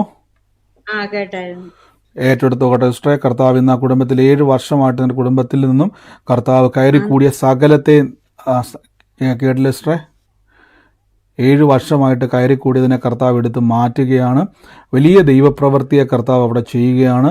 യേശുവിൻ്റെ നാമത്തിൽ ഞാനത് റിലീസ് ചെയ്യുന്നപ്പോൾ അതോടൊപ്പം നമുക്ക് പിന്നെയും പ്രാർത്ഥിക്കാം. കർത്താവ് എന്നെ ഇങ്ങനൊരു വാക്ക് കർത്താവിനോട് പറയുകയാണ്. ഈ ബാങ്കിൻ്റെ ഒരു പേപ്പർ 6 വർഷമായിട്ടുള്ളൊരു ബാങ്കുമായിട്ടുള്ള ഒരു ഇടപാട് നിമിത്തം ഇന്ന് നിങ്ങൾക്ക് ഒരു ബാങ്കിൻ്റെ ഒരു പേപ്പർ വന്നിട്ട് ആ ഒരു കുടുംബം വല്ലാതെ ഭാരപ്പെടുന്ന ഒരു കാഴ്ച ഞാൻ കാണുവാണ്. ഞാൻ കാണുന്ന ഒരു കാഴ്ച ഈ ഗോൾഡൻ കളറിലെ ഒരു വാച്ച് ആ ഭവനത്തിൻ്റെ ഒരു ഷെൽഫിൽ കൊണ്ടുപോയി ഇങ്ങനെ വെച്ചിരിക്കുന്ന ഒരു കാഴ്ച. ഗോൾഡ് കളറിലുള്ള വാച്ച് ഒരു ഷെൽഫിൽ കൊണ്ട് വെച്ചിരിക്കുന്ന ഒരു കാഴ്ച ഞാൻ കാണുവാണ്. ഒരു ബാങ്കുമായിട്ടുള്ള ഇടപാട് നിമിത്തം വല്ലാത്തൊരു ഭാരത്തിൻ്റെ അകത്തിരിക്കുന്ന ഒരു കുടുംബമാണ്. ഈ ഗോൾഡൻ വാച്ച് ഇപ്പോൾ ഇരിക്കുന്ന ഒരു ഷെൽഫിൽ കൊണ്ടത് ഊരി വെച്ചിരിക്കുകയാണ്. സാധാരണ മേശപ്പുറത്തോ വീടിൻ്റെ മുറിയിലോ കൊണ്ടുവെക്കണം. പക്ഷേ ഇതിപ്പോൾ കൊണ്ടത് ഷെൽഫിൽ വെച്ചിരിക്കുന്ന ഒരു വീടാണ് ഞാൻ കാണുന്നത്. യേശുവിൻ്റെ നാമത്തിൽ ഞാനിന്ന് പ്രാർത്ഥിക്കുന്നപ്പോൾ കർത്താവിൻ്റെ ഒരു വാക്ക് പറയുന്നു. വരുന്ന മാസങ്ങൾ നിങ്ങളുടെ ജീവിതത്തിൽ കർത്താവിനെ കാണിച്ചേക്കുന്നത് വരുന്ന മാസങ്ങളിൽ നിങ്ങൾ പോലും അതിശയിക്കുന്ന രീതിയിൽ തമ്പുരാൻ ഒരു പുതുവഴി തുറക്കാൻ വേണ്ടി പോവാണ്. യേശുവിൻ്റെ നാമത്തിൽ ഓടിപ്പോയി ചെക്ക് ചെയ്യുക. അതാരാന്ന് വെച്ചാൽ സൂമിലായിക്കോട്ടെ ലൈവിലായിക്കോട്ടെ യേശുവിൻ്റെ നാമത്തിൽ ആ ഭവനത്തെ കർത്താവ് ഇന്ന് തൊടുകയാണ്. In the name of Jesus ഞങ്ങളിത് റിലീസ് ചെയ്യുന്നു. അപ്പോൾ ആ കടഭാരത്തോടു കൂടെ കയറിക്കൂടിയ എല്ലാ സാമ്പത്തിക നഷ്ടങ്ങളെയും എത്ര കർത്താവെ ഇന്ന് കൊണ്ടുവന്നാൽ അത് മുഴുവൻ ചോർത്തിക്കൊണ്ടു പോകുന്ന സകലത്തെ ഞങ്ങളിന്ന് ബ്രേക്ക് ചെയ്യുന്നപ്പോൾ in the name of Jesus Christ യേശുവിൻ്റെ നാമത്തിൽ ഇന്ന് പ്രാർത്ഥിക്കുന്നപ്പോൾ അതോടൊപ്പം തന്നെ കർത്താവിനോട് പറയുന്നു. ഇന്ന് 1973 ഓഗസ്റ്റ് മാസത്തിൽ ജനിച്ച ഒരു വ്യക്തിയുടെ ഭവനത്തിൽ ദൈവത്തിൻ്റെ വലിയൊരു പ്രവൃത്തി വെളിപ്പെടുന്ന ഒരു കാഴ്ച കർത്താവിനോട് പറയുകയാണ്. ഞാൻ കാണുന്ന ഒരു കാഴ്ച വീടിൻ്റെ മുകളിലേക്ക് തന്നെ ഇങ്ങനെ കാണുന്ന കുറേ ആളുകൾ നിൽക്കുന്നത് പോലൊരു കാഴ്ച കർത്താവ് എന്നെ കാണിക്കുകയാണ്. ഈ ആളുകൾ കയറി നിൽക്കുന്നത് പോലൊരു കാഴ്ച, അതൊരു ദർശനം പോലെ കർത്താവ് എന്നെ കാണിക്കുകയാണ്. ആധിപത്യങ്ങളെ കർത്താവ് ഇന്ന് തകർത്ത് മാറ്റുകയാണ്. ഇന്ന് ആ ജനന തീയതി നിങ്ങൾ ആ വർഷം കേട്ടോണം. ഇന്ന് യേശുവിൻ്റെ നാമത്തിൽ എന്നോട് കർത്താവ് പറഞ്ഞ കുടുംബത്തിൻ്റെ മേലുള്ള സകല അവകാശവാദങ്ങളും ഇന്ന് വിട്ടുമാറുകയാണ്. In the name of Jesus യേശുവിൻ്റെ നാമത്തിൽ ഇന്ന് റിലീസ് ചെയ്യുന്നു. വലിയൊരു വിടുതലിനെ ആ കുടുംബത്തിലിട്ട് ഞാൻ കൽപ്പിക്കുന്നപ്പോൾ കർത്താവ് ഞങ്ങളുടെ അത്ഭുതകരമായ പ്രവൃത്തികളെ കർത്താവ് എന്ന കുടുംബത്തിൻ്റെ മേൽ ചെയ്യുന്നല്ലോ. ഇന്ന് സൂമിലായിക്കോട്ടെ ലൈവിലായിക്കോട്ടെ എന്നെ കേൾക്കുന്നവർ ആമേൻ പറഞ്ഞ് ആലോചന ഏറ്റെടുക്കുക. അതിനൊരു വാക്ക് പറയുന്നത് നഷ്ടപ്പെട്ടു പോകത്തില്ല. ആ കുടുംബത്തെ അനേകർ നോക്കി കാണാൻ വേണ്ടി പോവാണ്. നിങ്ങളെ വലിയൊരു സാക്ഷ്യമായിട്ട് ആ കുടുംബത്തിന് ചിലതിനെ ദൈവം തൊടാൻ വേണ്ടി പോവാണ്. In the name of Jesus ഞങ്ങളിത് റിലീസ് ചെയ്ത് പ്രാർത്ഥിക്കുന്നു. അപ്പോൾ ഈ സമയത്ത് തന്നെ സാമ്പത്തിക ഞെരുക്കത്തിലൂടെ കടന്നു പോകുന്നവർ എൻ്റെ കൂടെ എന്ന് പറയണം, ഞാൻ വായ്പ മേടിക്കത്തില്ല, ഞാൻ വാരി വിതറും. നിങ്ങൾ മ്യൂട്ട് മാറ്റണ്ട. ഞാനിപ്പം മ്യൂട്ട് മാറ്റാൻ വേണ്ടി ആലോചന സൂമിൽ നിങ്ങൾക്ക് ആ ആലോചനയുമായിട്ട് ബന്ധപ്പെട്ടവർക്ക് വേണ്ടി അത് തുറന്നിട്ടിരിക്കുന്നതാണ്. ലൈവിൽ കാണുന്നവർ വേറെയുണ്ട്. ലൈവിൽ കാണുന്നവർ നിങ്ങൾക്ക് എനിക്ക് ഇന്നലെ ഇപ്പോൾ സാക്ഷ്യങ്ങൾ അയച്ചു തരുന്ന പോലെ നിങ്ങൾക്ക് അയച്ചു തരാം. അതിനുള്ള അവസരമുണ്ട്. അല്ലാത്ത പക്ഷം നിങ്ങൾ എന്ത് ചെയ്യേണ്ട, അയക്കേണ്ട.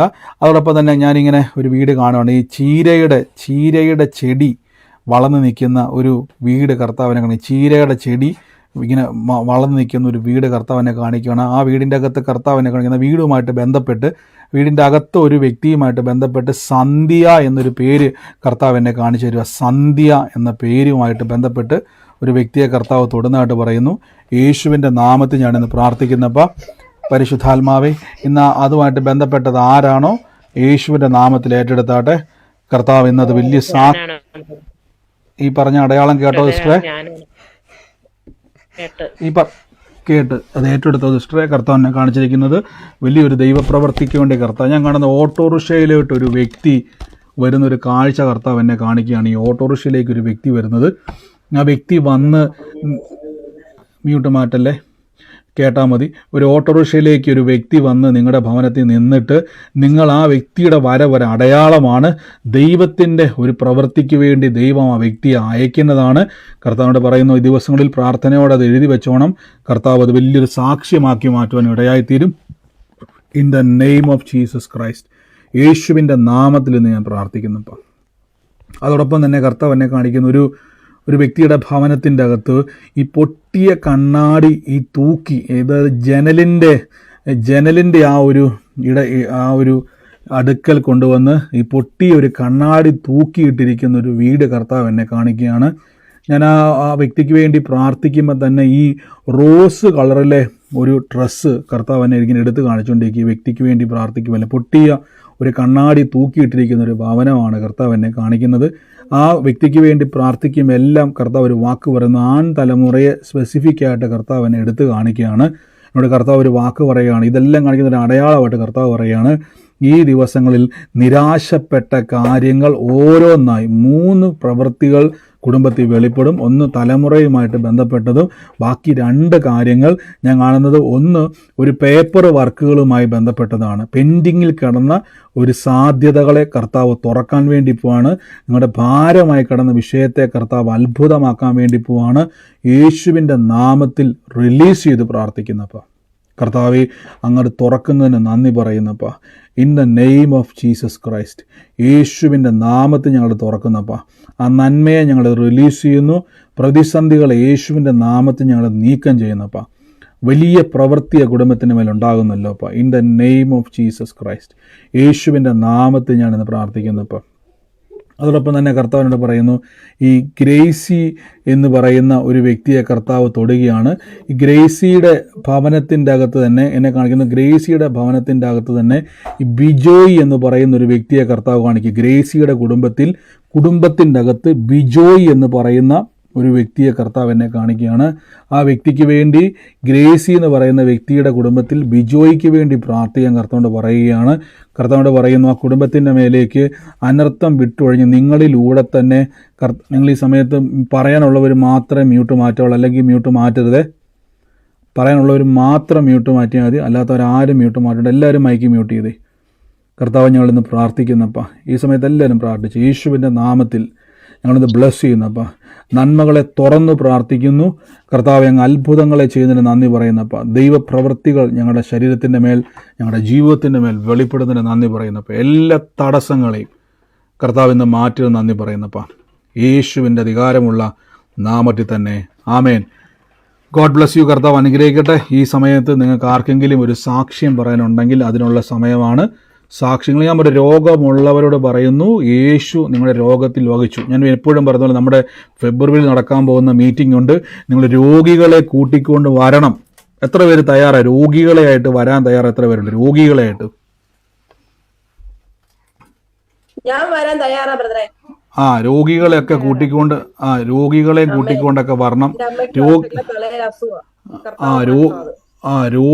കൂട്ടിക്കൊണ്ട് വരണം. കർത്താവിൻ്റെ തിരുമുറിവിനാൽ സൗഖ്യമുണ്ട്. രോഗികളായി ഭാരപ്പെടുന്നവരൊക്കെ കൂട്ടിക്കൊണ്ട് ഫെബ്രുവരി നടക്കുന്ന 3 സ്ഥലത്തെ മീറ്റിങ്ങുകളിലേക്ക് നിങ്ങൾ കൂട്ടിക്കൊണ്ട് വരണം. പറയണം, യേശു അത്ഭുതം ചെയ്യും, എനിക്ക് എൻ്റെ കർത്താവ് പ്രവർത്തിക്കും. അതുകൊണ്ട് രോഗികളായി ഭാരപ്പെടുന്നവരെല്ലാം കൂട്ടിക്കൊണ്ട് വരണം. ഇന്ന് എന്നെ കേൾക്കുന്ന രോഗികളുണ്ടെങ്കിൽ ഇന്നു മുതൽ ആ വചനം പറഞ്ഞങ്ങോട്ട് തുടങ്ങിക്കോ. യേശു എൻ്റെ രോഗത്തെ വഹിച്ചതാണ്, കർത്താവ് മുറിവേറ്റതാണ്, എൻ്റെ സൗഖ്യത്തിന്, അങ്ങനെ പറയണം, എൻ്റെ സൗഖ്യത്തിന് വേണ്ടിയാന്ന് പറഞ്ഞോക്കണേ. ഞങ്ങളുടെ എന്ന് പറയരുത്.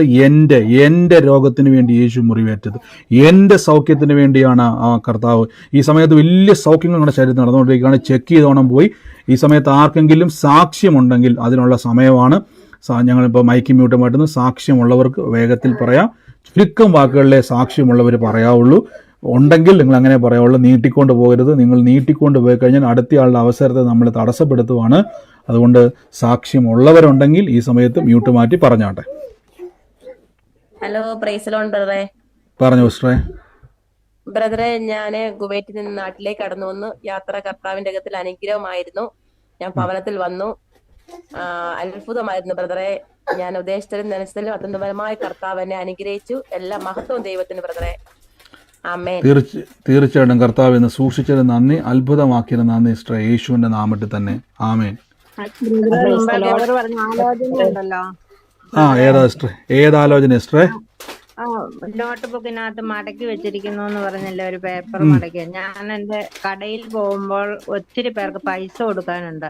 അത് എഴുതി മടക്കി ആ ബുക്കിനകത്ത് വെച്ചിട്ട് ഞാൻ കണ്ണാടി അടുത്ത് വെച്ചിട്ട് എപ്പോഴും നോക്കും. അത് കൊടുക്കാൻ ഒരാഴ്ചയായിട്ട് സാധിക്കാത്ത കാര്യമാണ് ബ്രദറെ.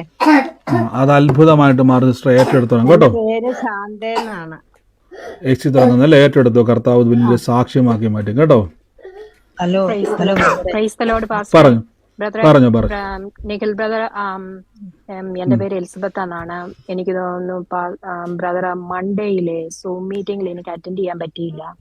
ഞാൻ കഴിഞ്ഞ ദിവസം യൂട്യൂബിലാണ് ആ മീറ്റിംഗ് ജോലിക്ക് പോകുന്ന സമയത്താണ് കേട്ടത്. അന്നേരം എന്റെ മകന്റെ കാര്യത്തെ തോന്നുന്നു ബ്രദർ ആ കാര്യം സിസ്റ്റർ ലൈനിലുണ്ടോ എന്ന് ചോദിച്ചു. അത് ജൂലൈ 7-ാം തീയതി സൺഡേയില് ബ്രദർ എന്റെ മകന്റെ പേര് ഡേറ്റ് ഓഫ് ബർത്ത് പറഞ്ഞു. 9 സെപ്റ്റംബർ 96 ബോൺ ചെയ്ത ഒരു ആളെ ദൈവം ടച്ച് ചെയ്യുന്നെന്ന് പറഞ്ഞു. അപ്പൊ അന്ന് ഞാൻ പറഞ്ഞു ബ്രദർ എന്റെ കാര്യം, അപ്പൊ എന്റെ മകന്റെ കാര്യം പറയുന്നു പറഞ്ഞു. ആ സമയത്ത് തന്നെ മോന് ചർച്ചില് അവരായിരിക്കുമായിരുന്നു. ആ സമയത്ത് അവിടെ അതുപോലെ തന്നെ ഒരു മെസ്സേജ് നടന്നുകൊണ്ടിരിക്കുമായിരുന്നു. അപ്പൊ ഞാന് കൺഫെഷനെ പറ്റിയായിരുന്നു. അപ്പൊ അവന്റെ നെഞ്ചത്ത് കൈവച്ച് ഞാൻ ആ ദിവസങ്ങളിൽ പ്രാർത്ഥിച്ചുകൊണ്ടിരുന്നു. ബ്രദറിനോട് ഒരു കാര്യങ്ങളും പറഞ്ഞിരുന്നില്ല. പിന്നെ 9-ാം തീയതി മോനെ ഞാൻ എൻഡോസ്കോപ്പിക്ക് കൊണ്ടുപോയി. എൻഡോസ്കോപ്പി കഴിഞ്ഞ് വന്നിട്ടാണ് ഞാൻ ഈ സൂം മീറ്റിംഗ് അറ്റൻഡ് ചെയ്യുന്നത്. അറ്റൻഡ് ചെയ്യാൻ നേരം ഞാൻ അറ്റൻഡ് ചെയ്യുന്നതിന് മുമ്പ് ബ്രദർ പറയുന്നുണ്ട്, എലിസബത്ത് എന്ന് പറഞ്ഞ ഒരാളെ കണ്ടുകൊണ്ട് ഞാൻ പറയുന്നു, ഭാവിയുമായി ബന്ധപ്പെട്ട ബ്ലോഗുകൾ മാറുന്നു, നാളുകളായി പ്രാർത്ഥിച്ചുകൊണ്ടിരുന്ന വിഷയത്തിന്മേൽ ഒരു വിടുതലുണ്ടെന്ന്. അത് കഴിഞ്ഞതിന് ശേഷമാണ് ഞാൻ സാക്ഷ്യം പറയുന്നത്. മോനെ എൻഡോസ്കോപ്പി കൊണ്ടുപോയി, അവന് ഒരു സ്വാളോയിങ് ഡിഫിക്കൽറ്റി ഉണ്ടായിരുന്നു. എന്നാൽ ഇന്ന് ഞാൻ ആ റിസൾട്ടുമായിട്ട് വന്ന മോന് പൂർണ്ണ സൗഖ്യം പ്രാപിച്ചു. ആ റിസൾട്ടും കൈ വെച്ചുകൊണ്ടാണ് ഞാൻ ഇപ്പോൾ പറയുന്നതെന്ന് പറഞ്ഞിരുന്നു. പക്ഷെ ഈ എലിസബത്ത് എന്ന് പറഞ്ഞ ആള് സാക്ഷ്യം പറയൂന്ന് പറയുന്ന കാര്യം ഞാൻ കേട്ടില്ല. ഞാനത് ഈ കഴിഞ്ഞ സമയത്താണ് ഞാൻ ആ മെസ്സേജ് എഴുതിയെടുക്കുമ്പോഴാണ് കേട്ടത്. അപ്പൊ ബ്രദർ മൺഡേയില് ആ കാര്യം ചോദിക്കുന്നുണ്ട്, അസിസ്റ്റർ മീറ്റിങ്ങിലുണ്ടോ ഇന്നെന്ന് ചോദിച്ചു. പക്ഷെ അന്ന് എനിക്ക് അറ്റൻഡ് ചെയ്യാൻ പറ്റിയില്ല. അപ്പൊ അതുകൊണ്ടാണ് ഞാൻ ഇന്ന് സൂമിൽ ഈ കാര്യം പറയുന്നത്. തീർച്ചയായിട്ടും സിസ്റ്റർ പറഞ്ഞ പോലെ തന്നെ നമ്മൾ കഴിഞ്ഞ ദിവസം ഞാൻ എക്സ്പ്ലെയിൻ ചെയ്തായിരുന്നു ആ സാക്ഷ്യം. സിസ്റ്ററാണ് അത് അയച്ചു തന്നത്. ആ സിസ്റ്റർ എന്ന് പറഞ്ഞ സാക്ഷ്യം തന്നെയായിരുന്നു, അത് എടുത്ത് ഞാൻ പറഞ്ഞിരുന്നു. പറഞ്ഞ പോലെ തന്നെ കർത്താവ് പ്രിയ മകൻ്റെ ഡേറ്റ് ഓഫ് ബർത്ത് വെളിപ്പെട്ടത് മാത്രമല്ല, സിസ്റ്ററുടെ പേര് വെളിപ്പെട്ടി ആ തടസ്സങ്ങളെ ദൈവം മാറ്റുവാന്ന് പറഞ്ഞ ആ സമയത്താണ് എൻഡോസ്കോപ്പിക്ക് വിട്ടിരിക്കുകയായിരുന്നു. ആ രോഗം നിങ്ങൾ കേട്ടല്ലോ, ആ ഒരു ഡിഫിക്കൽറ്റി കംപ്ലീറ്റ് കർത്താവ് സൗഖ്യമാക്കിയെന്ന് ഡോക്ടർ തന്നെ സർട്ടിഫൈ ചെയ്യുന്ന രീതിയിൽ വന്ന് സാക്ഷ്യം പറയാനിടയായി തീർന്നു. അപ്പോൾ കർത്താവ് നമ്മളെ വെളിപ്പെടുത്തി ആ വിഷയത്തിൻ്റെ മേൽ സൗഖ്യത്തെയും അത്ഭുതത്തെയും കുടുംബത്തിന് കൊടുക്കാൻ ഇടയായി തീർന്നു. മഹത്വം എല്ലാം കർത്താവിനുള്ളത്. ഗോഡ് ബ്ലെസ് യു സിസ്റ്ററെ, കർത്താവ് അനുഗ്രഹിക്കട്ടെ. ഇന്ന് നമുക്ക് കൊടുത്ത സാക്ഷ്യത്തിന് നന്ദി പറയുന്നു, യേശുവിൻ്റെ നാമത്തിൽ തന്നെ ആമേൻ. എന്റെ മോനാണെങ്കിൽ ചിക്കൻ ബോക്സ് 2-3 ദിവസം കൊണ്ട് ഇപ്പൊ അങ്ങ് ഭയങ്കര അസ്വസ്ഥ, നിന്ന് ചിരിക്കാൻ വയ്യ, വയറിന് കുത്തല, അതുകൊണ്ട് തന്നെ നെറ്റിക്കെല്ലാം കൊണ്ടത് ഭയങ്കര കുത്തലും വേദനയാണ്. മോൻ ഇരിക്കാൻ പോലും പറ്റാത്ത അവസ്ഥയാണ്, വയറിനകത്ത് ഭയങ്കര വിഷമത്തിലാണ്. ഒന്ന് പ്രാർത്ഥിക്കണം പാസ്റ്ററെ. കർത്താവ് ഇന്ന് ഞങ്ങൾ പ്രാർത്ഥിച്ച് അനുഗ്രഹിക്കുന്നപ്പോൾ അങ്ങയുടെ തിരുമുറിവിനാൽ സൗഖ്യം വന്നിരിക്കുന്നല്ലോ. അത്ഭുതത്തിന് നന്ദി, യേശുവിൻ്റെ നാമത്തിൽ തന്നെ ആമേൻ. ഗോഡ് ബ്ലെസ് യു സിസ്റ്ററെ, കർത്താവ് അത്ഭുതം ചെയ്തിരിക്കുന്നു കേട്ടോ. ഹലോ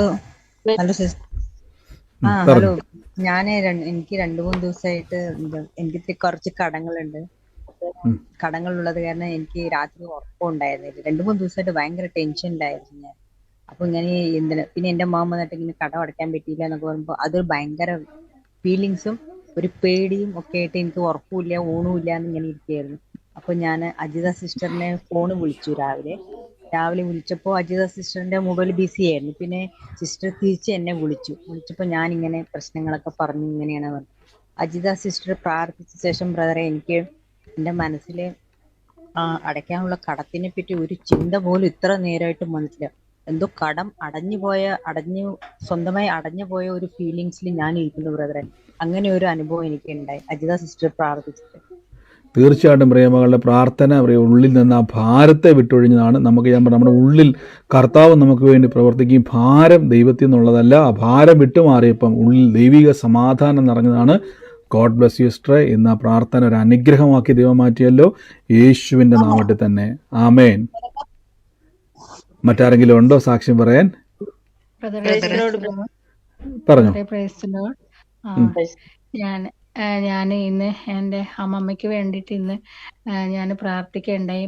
അപ്പം അമ്മമ്മനെ വിളിച്ച സമയത്ത് അമ്മമ്മ ഒരു ക്യാൻസർ രോഗിയാണ്. അപ്പം പലതരത്തിലുള്ള ബുദ്ധിമുട്ടുകളും പ്രയാസങ്ങളും എപ്പോഴും ഇങ്ങനെ വന്നുകൊണ്ടിരിക്കുന്നതാണ്. ഇടയ്ക്കിടെ ഇങ്ങനെ ഒരു രോഗങ്ങളുണ്ട്, ശരീരത്തിൽ പല രോഗങ്ങളും ഉണ്ട്. അത് അപ്പം അമ്മമ്മക്ക് ഞാൻ വിളിച്ച സമയത്ത് അമ്മമ്മക്ക് വയറ്റിന്ന് പോകുന്നില്ല. അപ്പം വയറ് വല്ലാത്തൊരു വേദനയും ഒരു പ്രയാസമൊക്കെ ആയിട്ടാണ് ഉണ്ടായിരുന്നത്. അപ്പോൾ ഞാൻ കുറച്ച് ദിവസങ്ങളായി വിളിച്ച് പ്രാർത്ഥിക്കണം എന്ന് വിചാരിക്കുന്നു. അപ്പം ഇന്ന് വിളിക്കാനിടയായി. അപ്പോൾ വിളിച്ച് പ്രാർത്ഥിച്ച സമയത്ത് ഞാൻ പറഞ്ഞു, ഇങ്ങനെ എന്തായാലും ഇന്ന് തന്നെ വയറ്റിന്ന് പോകാനും ആ വയറ്റിൻ്റെ വേദനയൊക്കെ ദൈവം സൗഖ്യമാക്കുന്നൊക്കെ പറയാനിടയായി.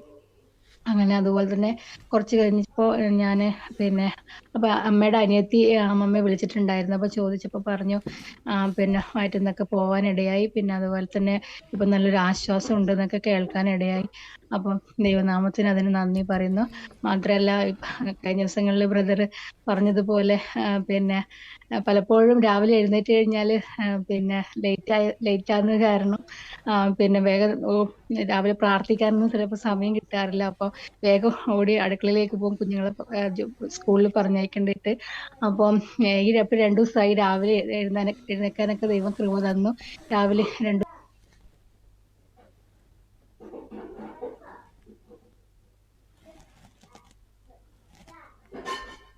പ്രിയസ് പറഞ്ഞ പോലെ തന്നെ ഇന്ന് കർത്താവിൻ്റെ കൃപയാൽ ഒരു വ്യക്തിക്ക് വേണ്ടി രോഗത്താൽ ഭാരപ്പെടുന്ന വ്യക്തിക്ക് വേണ്ടി പ്രാർത്ഥിക്കുവാനും അവരുടെ ആശ്വാസത്തെ കേൾക്കുവാനും ഇടയായി തീർന്നു.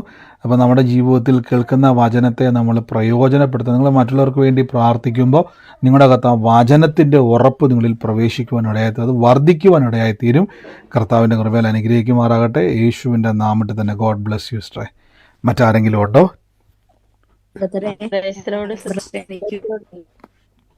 പറഞ്ഞു. ഹലോ, പറഞ്ഞു. ഞാന് എന്റെ മോന് ഒരു സാക്ഷ്യം പറയാനാണ്. എന്റെ മോന് വളരെ പ്രതിസന്ധി നിൽക്കുന്ന സമയത്താണ് ബ്രദറിന്റെ ഈ സൂമിൽ ഞാൻ കയറുന്നത്. അന്നേരം തൊട്ട് മനസ്സിന് വലിയ മാറ്റമുണ്ട്. കരഞ്ഞ് വല്ലാത്ത സിറ്റുവേഷനിൽ ജീവിച്ചിരുന്ന എനിക്ക് ഈ ബ്രദറിന്റെ ഈ പ്രേയറിൽ കയറി പിന്നെ പ്രശ്നങ്ങൾക്ക് വേണ്ടി കരയേണ്ടി വന്നിട്ടില്ല. വചനം പറഞ്ഞ് പ്രാർത്ഥിക്കുകയാണ് ചെയ്യുന്നത്. വലിയ വലിയ അത്ഭുതങ്ങളാണ് മനസ്സിൽ ഞങ്ങളുടെ കുടുംബത്തിൽ വന്നുകൊണ്ടിരിക്കുന്നത്. എൻ്റെ മോന് കമ്പനിയിൽ HR അഡ്മിൻ കോർഡിനേറ്റർ ആയിട്ടാണ് ജോലി ചെയ്തുകൊണ്ടിരുന്നത്. ഇപ്പോൾ അവൻ HR അഡ്മിൻ ഓഫീസറായിട്ട് ദൈവം അവന് മാറ്റം കൊടുത്തു. ജോലി ഉയർന്ന ഇതിൽ കൊടുത്തു. അപ്പം ദൈവത്തിന്റെ നാമത്തിന് മഹത്വത്തിനായി സാക്ഷ്യപ്പെടുത്തുന്നു. തീർച്ചയായിട്ടും കർത്താവ് ഇന്ന് കൊടുത്ത ഉയർച്ചയ്ക്ക് നന്ദി പറയുന്നു. വലിയ ദൈവപ്രവൃത്തിക്ക് നന്ദി പറയുന്നു. യേശുവിൻ്റെ നാമത്തിൽ തന്നെ. ആമേൻ. കർത്താവ് അനുഗ്രഹിക്കട്ടെ സിസ്റ്റർ. മറ്റാരെങ്കിലും ഉണ്ടോ? പറഞ്ഞു. ഹലോ ബ്രദറെ, എനിക്ക് 2006 തൈറോയിഡ് രോഗം വന്നതാണ്. ഞാൻ അപ്പൊ ബ്രദർ പറഞ്ഞു എന്ന് നമ്മൾ ഈ മരുന്ന് കഴിച്ചുകൊണ്ടിരിക്കുന്നതിനെ കുറിച്ച് പറഞ്ഞു കഴിഞ്ഞപ്പോ ഞാൻ ഓർത്തു, അങ്ങനെയാണെങ്കിൽ എന്തുകൊണ്ട് എനിക്ക് ഈ രോഗത്തെ മാറ്റിക്കൂടാ? ഞാൻ ബ്രദർ പറഞ്ഞ വചനങ്ങൾ വെച്ച് പ്രാർത്ഥിച്ചുകൊണ്ടിരുന്നു. ഇപ്പോഴും ഞാൻ തൈറോയിഡ് ടെസ്റ്റ് ചെയ്തു. 3 ദിവസം മുമ്പ് ടെസ്റ്റ് ചെയ്തു. തൈറോയിഡ് രോഗം പൂർണ്ണമായും മാറി. അത് ചില സമയങ്ങളിൽ തൈറോയിഡ് വന്നിട്ടുണ്ടെങ്കിൽ ചിലപ്പോൾ വണ്ണിക്കും, ചിലപ്പോൾ നടക്കാനൊക്കെ ബുദ്ധിമുട്ടും പല വിഷയങ്ങളായിരുന്നു. എഴുന്നേൽക്കുമ്പോ തന്നെ മരുന്ന് കഴിച്ചുകൊണ്ടിരിക്കണമായിരുന്നു. 2006 വന്നു. ഇപ്പൊ അത് പൂർണ്ണമായും സൗഖ്യം വന്നു. പിന്നെ എൻ്റെ അമ്മയുടെ ചേട്ടത്തിയുടെ മകളിങ്ങനെ പൊള്ളി ശരീരം മുഴുവനും ഇങ്ങനെ എന്താ പറയാ, ഇങ്ങനെ ചൊറിഞ്ഞ അലർജി പോലെ വന്നു. അപ്പൊ ബ്രദർ ഇങ്ങനെ പറഞ്ഞു മറ്റുള്ളവർക്ക് വേണ്ടി പ്രാർത്ഥിച്ചാല് രോഗസൗഖ്യം വരുമെന്ന്. ഞാൻ എന്നിട്ട് ഇങ്ങനെ പറഞ്ഞു, മോളിയെ വിളിച്ചിട്ട് പറഞ്ഞു, മോളി ഞാൻ പ്രാർത്ഥിക്കാം, നിനക്ക് സമ്മതമാണെങ്കിൽ എന്ന് പറഞ്ഞു. അങ്ങനെ പ്രാർത്ഥിച്ചു. ഞാൻ പ്രാർത്ഥിച്ചപ്പോ തന്നെ അവള് പറഞ്ഞു, എടി എൻ്റെ ശരീരത്തിനൊരു തണുപ്പ് അനുഭവപ്പെടേണ്ട, ഇപ്പൊ എനിക്ക് ഒത്തിരി മാറ്റമുണ്ട് എന്ന് പറഞ്ഞു. ഞാൻ പറഞ്ഞു, ഇങ്ങനെ ഒരു ബ്രദർ ഇവിടെ കൂട്ടായ്മ വെച്ചിട്ടുണ്ട് എറണാകുളത്ത്, ഞാൻ നിന്റെ പേര് രജിസ്റ്റർ ചെയ്യാം, എൻ്റെ കൂടെ വരാവൂന്ന് ചോദിച്ചു. അപ്പൊ അവള് വരാമെന്ന് സമ്മതിച്ചിട്ടുണ്ട്. എഴുന്നേറ്റ് നടക്കാനൊന്നും ബുദ്ധിമുട്ടൊക്കെ, ഈ പൊള്ളിയത് കൊണ്ട് ദേഹം മുഴുവനും അസകലം പൊള്ളിയതാണ് ആ വ്യക്തി. അപ്പൊ ഈ ചൂടോ തണുപ്പോ ഒന്നും അടിക്കാൻ പറ്റാത്ത അവസ്ഥയില. അതിപ്പോ ഞാൻ പ്രാർത്ഥനയ്ക്ക് കൊണ്ടുവരാൻ ഞാൻ അവളോട് പറഞ്ഞിട്ടുണ്ട്. അവൾക്ക് വേണ്ടി ഒന്ന് പ്രാർത്ഥിക്കുകയും ചെയ്യണം. എന്നെ തീർച്ചയായിട്ടും സിസ്റ്ററെ സഹായിക്കണം. ധൈര്യമായിട്ട് കൊണ്ടുവരിക. കർത്താവ് അവിടെ അത്ഭുതം ചെയ്യുവാൻ ഇടയാത്തീർന്ന്. സിസ്റ്റർ പറഞ്ഞ പോലെ തന്നെ 2006 മുതലുണ്ടായിരുന്ന തൈറോയിഡിൻ്റെ ബുദ്ധിമുട്ടായിരുന്നു. സിസ്റ്റർ വചനം കേട്ടപ്പോൾ എന്തുകൊണ്ട് കർത്താവിന് എന്നെ സൗഖ്യമാക്കിക്കൂടാന്നൊരു ചിന്ത വന്നു. ആ ഒറ്റ ചിന്ത വചനം പറഞ്ഞ് പ്രാർത്ഥിക്കാൻ ഇടയാത്തീർന്നു. ആ രോഗം പൂർണ്ണമായിട്ടും മാറിയെന്നുള്ള സാക്ഷി നമ്മൾ കേൾക്കണം. സിസ്റ്ററെ എറണാകുളത്ത് നടക്കുന്ന പ്രാർത്ഥനയിൽ സിസ്റ്റർ ആ സാക്ഷ്യം പറഞ്ഞു കേട്ടോ. കർത്താവ് തൊട്ട സാക്ഷ്യമാണ്. കേൾക്കുന്നുണ്ടോ എന്നെ? കേൾക്കുന്നുണ്ട് ബ്രദറെ. ആ പിന്നെ ഫെബ്രുവരിയിലെ എന്റെ മകൻ എന്നെ വീട്ടിൽ ചെല്ലുമ്പോ ഞാൻ എപ്പോഴും പറയും, അമ്മച്ചിക്ക് എപ്പോഴും ഈ പ്രാർത്ഥനയുള്ളൂ. അതല്ല, എന്റെ മകൻ ഏറ്റവും നല്ലൊരു വ്യക്തിയായിരുന്നു. ആ ദേശത്തേക്കും പ്രദേശത്തേക്കും വചനം വെച്ച് പ്രാർത്ഥിക്കുന്നതായിരുന്നു. പക്ഷെ അവൻ ഈ കുറെ വർഷങ്ങളായി അവൻ പിന്മാറ്റത്തിൽ വന്നു. ഭയങ്കര മദ്യപാനമൊക്കെ ആയിരുന്നു. എന്നാൽ ഇപ്പൊ എന്റെ മകൻ നേരത്തെ പോലെ തന്നെ എന്നോട് നല്ല സ്നേഹമായിട്ടും നല്ല സന്തോഷത്തോടും ഞങ്ങൾ പരസ്പരം ഷെയർ ചെയ്ത് ഇപ്പൊ ജീവിക്കണത്. ആമേൻ. വലിയൊരു സാക്ഷി സിസ്റ്ററെ. കർത്താവിൻ്റെ കൃപയാൽ ഇത് സിസ്റ്റർ വന്ന് പറയണം. കാര്യം അനേക രോഗികൾക്ക്, അനേക തകർന്നവർക്ക്, അനേകർക്ക് ഈ സാക്ഷ്യം ഒരു ബലമായി തീരും. അത് കർത്താവിൻ്റെ നാമത്തിൽ ടെസ്റ്റ് ചെയ്ത ഉണ്ടെങ്കിൽ ഒരു വിശ്വാസത്തിന്, അനേകർക്ക് വിശ്വാസത്തിന് വേണ്ടി അതും കൊണ്ടിരുന്നോണം. ഞാൻ എല്ലാവരും പറയുകയാണ്, മെഡിക്കൽ റിപ്പോർട്ടുകൾ നിങ്ങൾ കൊണ്ടുവരണം. കാരണം ധൈര്യമായിട്ട് സിസ്റ്ററെ. ഇത് കേൾക്കുന്ന രോഗികൾക്ക് മനസ്സിലാണ് പിശാച് എന്നോട് പറഞ്ഞിരിക്കുന്ന കള്ളത്തരമാണ് രോഗമെന്നും എൻ്റെ യേശു എനിക്ക് വേണ്ടി മുറിവേറ്റെന്നുള്ളത് ലോകം അറിയണം. ലോകത്തിൽ അനേകർ സൗഖ്യമാകുവാൻ ഇടയായിത്തീരും. ഗോഡ് ബ്ലെസ് യു സിസ്റ്ററെ, യേശുവിൻ്റെ നാമത്തിൽ തന്നെ. ആമേൻ. കർത്താവ് അനുഗ്രഹിക്കട്ടെ. മറ്റാരെങ്കിലും ഉണ്ടോ? പറഞ്ഞു. ഓക്കെ. ഏതാ സിസ്റ്ററെ? ജയൻ പറഞ്ഞു സിസ്റ്റർ, കേട്ടില്ല. ജയൻ എന്ന് പറയുന്ന വ്യക്തിനെ കർത്താവ് തൊടുന്നു എന്ന് ബ്രദർ ഒരു ആലോചന പറഞ്ഞു ഇന്ന്. അത് എന്റെ അമ്മയുടെ ആങ്ങളയുടെ മകനാണ്. പുള്ളിക്ക് 2 വർഷം മുന്നേ ഒരു അപകടം പറ്റിയതിന് ശേഷം ഒരു സർജറി ഒക്കെ കഴിഞ്ഞു. ഇപ്പോ സ്പീച്ച് ഒന്നും ക്ലിയർ അല്ല. വാക്കുകളൊന്നും നമുക്ക് തിരിച്ചെടുക്കാൻ പറ്റില്ല. പിന്നെ ജോലി ഇല്ലാത്തതിന്റെ ഇതില് സാമ്പത്തികമായിട്ട് വളരെ ബുദ്ധിമുട്ടിലാണ് അവരുടെ ഫാമിലി. സിസ്റ്റർ അവിടെ പോയിട്ട് പറയണം, യേശുക്രിസ്തുവിൻ്റെ നാമത്തിൽ അവരുടെ കയ്യിൽ എന്ന് പറയണം, കർത്താവിൻ്റെ തിരുമുറിവിനാൽ രോഗസൗഖ്യം വന്നിരിക്കുന്നു. എപ്പോൾ ചെന്നാലും കൈവച്ച് പ്രാർത്ഥിച്ചോണം. അത്ഭുതകരമായ വിടുതൽ അവിടെ സംഭവിക്കും കേട്ടോ. കർത്താവ് അനുഗ്രഹിക്കട്ടെ. God bless you. ഇപ്പം ആരാ വീട്ടുപേര് വെളിപ്പെട്ടെന്ന് പറഞ്ഞു? പറഞ്ഞോ. ബ്രദർ, ഇന്നലെ ക്യാൻസർ ആയ ഒരു രോഗിക്ക് വേണ്ടി അവർക്ക് സൗഖ്യം കിട്ടിയ വിഷയം പറഞ്ഞുകൊണ്ടിരിക്കുമ്പോൾ എങ്ങനെ അത് പ്രാർത്ഥിക്കേണ്ടതെന്ന് ബ്രദർ ഒന്നുകൂടെ എക്സ്പ്ലെയിൻ ചെയ്ത് കൊടുത്തു. അപ്പോൾ ഞാൻ ഇങ്ങനെയാന്ന്, അപ്പൊ നല്ലതാന്നല്ലോ എന്നൊക്കെ ഇങ്ങനെ മനസ്സിൽ ചിന്തിച്ചുകൊണ്ടിരിക്കുമ്പോൾ വലിയൊരു ശക്തി എന്റെ ശരീരത്തിൽ വന്നടിച്ചിട്ട് എന്റെ ശരീരം കിടന്നങ്ങോട്ട് തുള്ളാൻ തുടങ്ങി. ഭയങ്കരമായ ഒരു ശക്തി. ആ ശക്തിയെ കുറിച്ച് പറഞ്ഞറിയിക്കാൻ പറ്റത്തില്ല. അത് പരിശുദ്ധാത്മാവിന്റെ വലിയൊരു ശക്തിയാണെന്ന് ഞാൻ വിശ്വസിക്കുന്നു. തീർച്ചയായിട്ടും പരിശുദ്ധാത്മാവിൻ്റെ ശക്തി നമുക്ക് അറിയാൻ വേണ്ടി ഒറ്റ വഴിയുള്ളൂ. അത് വരുമ്പോൾ നമ്മുടെ അകത്തേക്ക് വലിയൊരു സന്തോഷവും സമാധാനവും വരുന്നുണ്ടെങ്കിൽ അത് പരിശുദ്ധാത്മ ശക്തിയാണ്. അപ്പോൾ കൂടുതൽ ആ ശക്തിക്ക് വേണ്ടി പ്രാർത്ഥിച്ചോണം. അത് നമ്മുടെ അകത്ത് അസാധാരണമായിട്ടുള്ള അനുഗ്രഹങ്ങളെയും കൃപകളെയും കഴിവുകളെയും തുറക്കുന്ന ഒരു ശക്തിയാണത്. ദൈവത്തിൻ്റെ ശക്തി നമ്മളിൽ വ്യാപരിക്കുന്നതാണ്. അപ്പോൾ കൂടുതൽ ഇരുന്നോണം. ആ ശക്തി വീണ്ടും നമ്മളിലേക്ക് പ്രവേശിക്കുമ്പോൾ പരിശുദ്ധാത്മ ശക്തിയാണ്. അപ്പോൾ അന്യഭാഷാ വരങ്ങളിലേക്കും കൃപാവരങ്ങളൊക്കെ ജ്വലിപ്പിക്കുന്ന ദൈവശക്തിയാണത് കേട്ടോ. കൂടുതൽ ഇരുന്നോണം. കർത്താവ് അനുഗ്രഹിക്കും. തീർച്ചയായിട്ടും ആ ദൈവശക്തിയെപ്പറ്റി നമ്മൾ വരുന്ന ദിവസങ്ങൾ അതിനെ എക്സ്പ്ലെയിൻ ചെയ്തിട്ടുണ്ട്. അപ്പം ഞാനത് പറയുമ്പോൾ കുറച്ചും കൂടെ നിങ്ങൾക്ക് മനസ്സിലാവും. പറഞ്ഞു.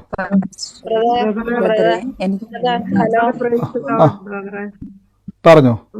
ഇന്നലെ രാവിലെ എനിക്ക് കാലിന് അങ്ങ് വേദനയായിരുന്നു. അത് കഴിഞ്ഞ് പിന്നെ കുറച്ച് കഴിഞ്ഞപ്പോ ആ വേദന നടുവിന്റെ അവിടെ തൊട്ടായി. പിന്നെ വൈകിട്ടത്തെ പ്രാർത്ഥനയില് പ്രാർത്ഥിച്ചപ്പം ബ്രദർ പ്രാർത്ഥിച്ച പേഷ്യന്റ് തിരുമുറിവിനാൽ എനിക്ക് സൗഖ്യം വരുന്നൊരു 3-4 പ്രാവശ്യം പറഞ്ഞപ്പോഴത്തേക്ക് അതങ്ങ് സൗഖ്യമായി. ഇന്ന് സാക്ഷ്യം പറയാമെന്ന് പറഞ്ഞുകൊണ്ട്. ആമേൻ. തീർച്ചയായിട്ടും സാക്ഷ്യം പറഞ്ഞു. ആമേൻ. കർത്താവ് അങ്ങ് സൗഖ്യമാക്കിയതിന് നന്ദി. യേശുവിന്റെ അധികാരമുള്ള നാമത്തിൽ തന്നെ. ആമേൻ. കുറച്ചു മുമ്പ് ബ്രദർ എനിക്കൊരു കാര്യം പറയാണ്ട് ബ്രദർ. ഇന്നലെ ഹോസ്പിറ്റലിൽ കൊണ്ടുപോയി എന്ന് പറഞ്ഞ ആ വ്യക്തിയെ ഹോസ്പിറ്റലിൽ കൊണ്ടുപോയപ്പോഴത്തേക്ക് ഡോക്ടർ പറഞ്ഞ് കാല് മുറിക്കണമെന്ന്. അങ്ങനെ അവര് ഉടൻ തന്നെ സമ്മതിച്ചില്ല. അവര് ഉടൻ തന്നെ മെഡിക്കൽ കോളേജിലേക്ക് കൊണ്ടുപോയി. മെഡിക്കൽ കോളേജിൽ കൊണ്ടുപോയിട്ട് അവര് അവിടെ പരിശോധിച്ച് എല്ലാം ചെയ്തിട്ട് അവര് പറഞ്ഞ് പിന്നെ ഒരാഴ്ച വരെ നോക്കിയിട്ട് പിന്നെ കുറവില്ലെങ്കിൽ സർജറി ചെയ്യേണ്ടി വരുമെന്ന് പറഞ്ഞു. അവര് വിശ്വസിച്ചുകൊണ്ട് യേശുവിന്റെ വചനം ഉരുവിട്ട് പ്രാർത്ഥിക്കുന്നു. പിന്നെ അവര് ആ വ്യക്തിയുടെ വൈഫ് പറഞ്ഞതെന്ന് പറഞ്ഞാൽ ഈ അണ്ണൻ സൗഖ്യമായി വരുമ്പം ഈ അണ്ണനെ കൊണ്ട് അവിടെ വന്ന് സാക്ഷ്യം പറയൂ എന്നാണ് അവര് പറഞ്ഞിരിക്കുന്നത്. ഞാൻ പറഞ്ഞല്ലോ സിസ്റ്റർ, തീർച്ചയായിട്ടും എല്ലാ ദിവസവും ആ സഹോദരന്റെ പേര് പറഞ്ഞിട്ട് കർത്താവ് ഇന്നയാളെ കർത്താവിന്റെ തിരുമുറിവിനാൽ സൗഖ്യമാക്കിയതിന് നന്ദി, സൗഖ്യം നടന്നിരുന്നു. എപ്പോഴും ആ സഹോദരന്റെ പേര് പറഞ്ഞുകൊണ്ട് തന്നെ പ്രഖ്യാപിച്ചോണം. അത്ഭുതകരമായിട്ട് തന്നെ അവിടെ വരും കേട്ടോ. സാക്ഷ്യമായിട്ട് കർത്താവ് മാറ്റും. God bless you. കർത്താവ് അനുഗ്രഹിക്കണം. മറ്റാരെങ്കിലും ഉണ്ടോ സാക്ഷ്യം? ഞാൻ പറയട്ടെ. പറഞ്ഞു. ഹലോ, പറഞ്ഞു സിസ്റ്റർ. എന്റെ അമ്മ 3 കൊല്ലമായി ഇങ്ങനെ കുഴഞ്ഞു പോയി കിടക്കുകയാണ്. അങ്ങനെ പിന്നെ രാത്രി ഞങ്ങൾ പിന്നെ 3 പെൺകുട്ടികളും മാറി മാറി ഇങ്ങനെ വന്ന് നോക്കും. പിന്നെ ഞാൻ വരുമ്പോൾ ഭയങ്കര കരച്ചിൽ, എന്താന്ന് അറിയാൻ പറ്റുന്നില്ല. എനിക്ക് എന്താണെന്ന് അറിഞ്ഞുകൂടാന്ന് ഭയങ്കര കരച്ചിൽ.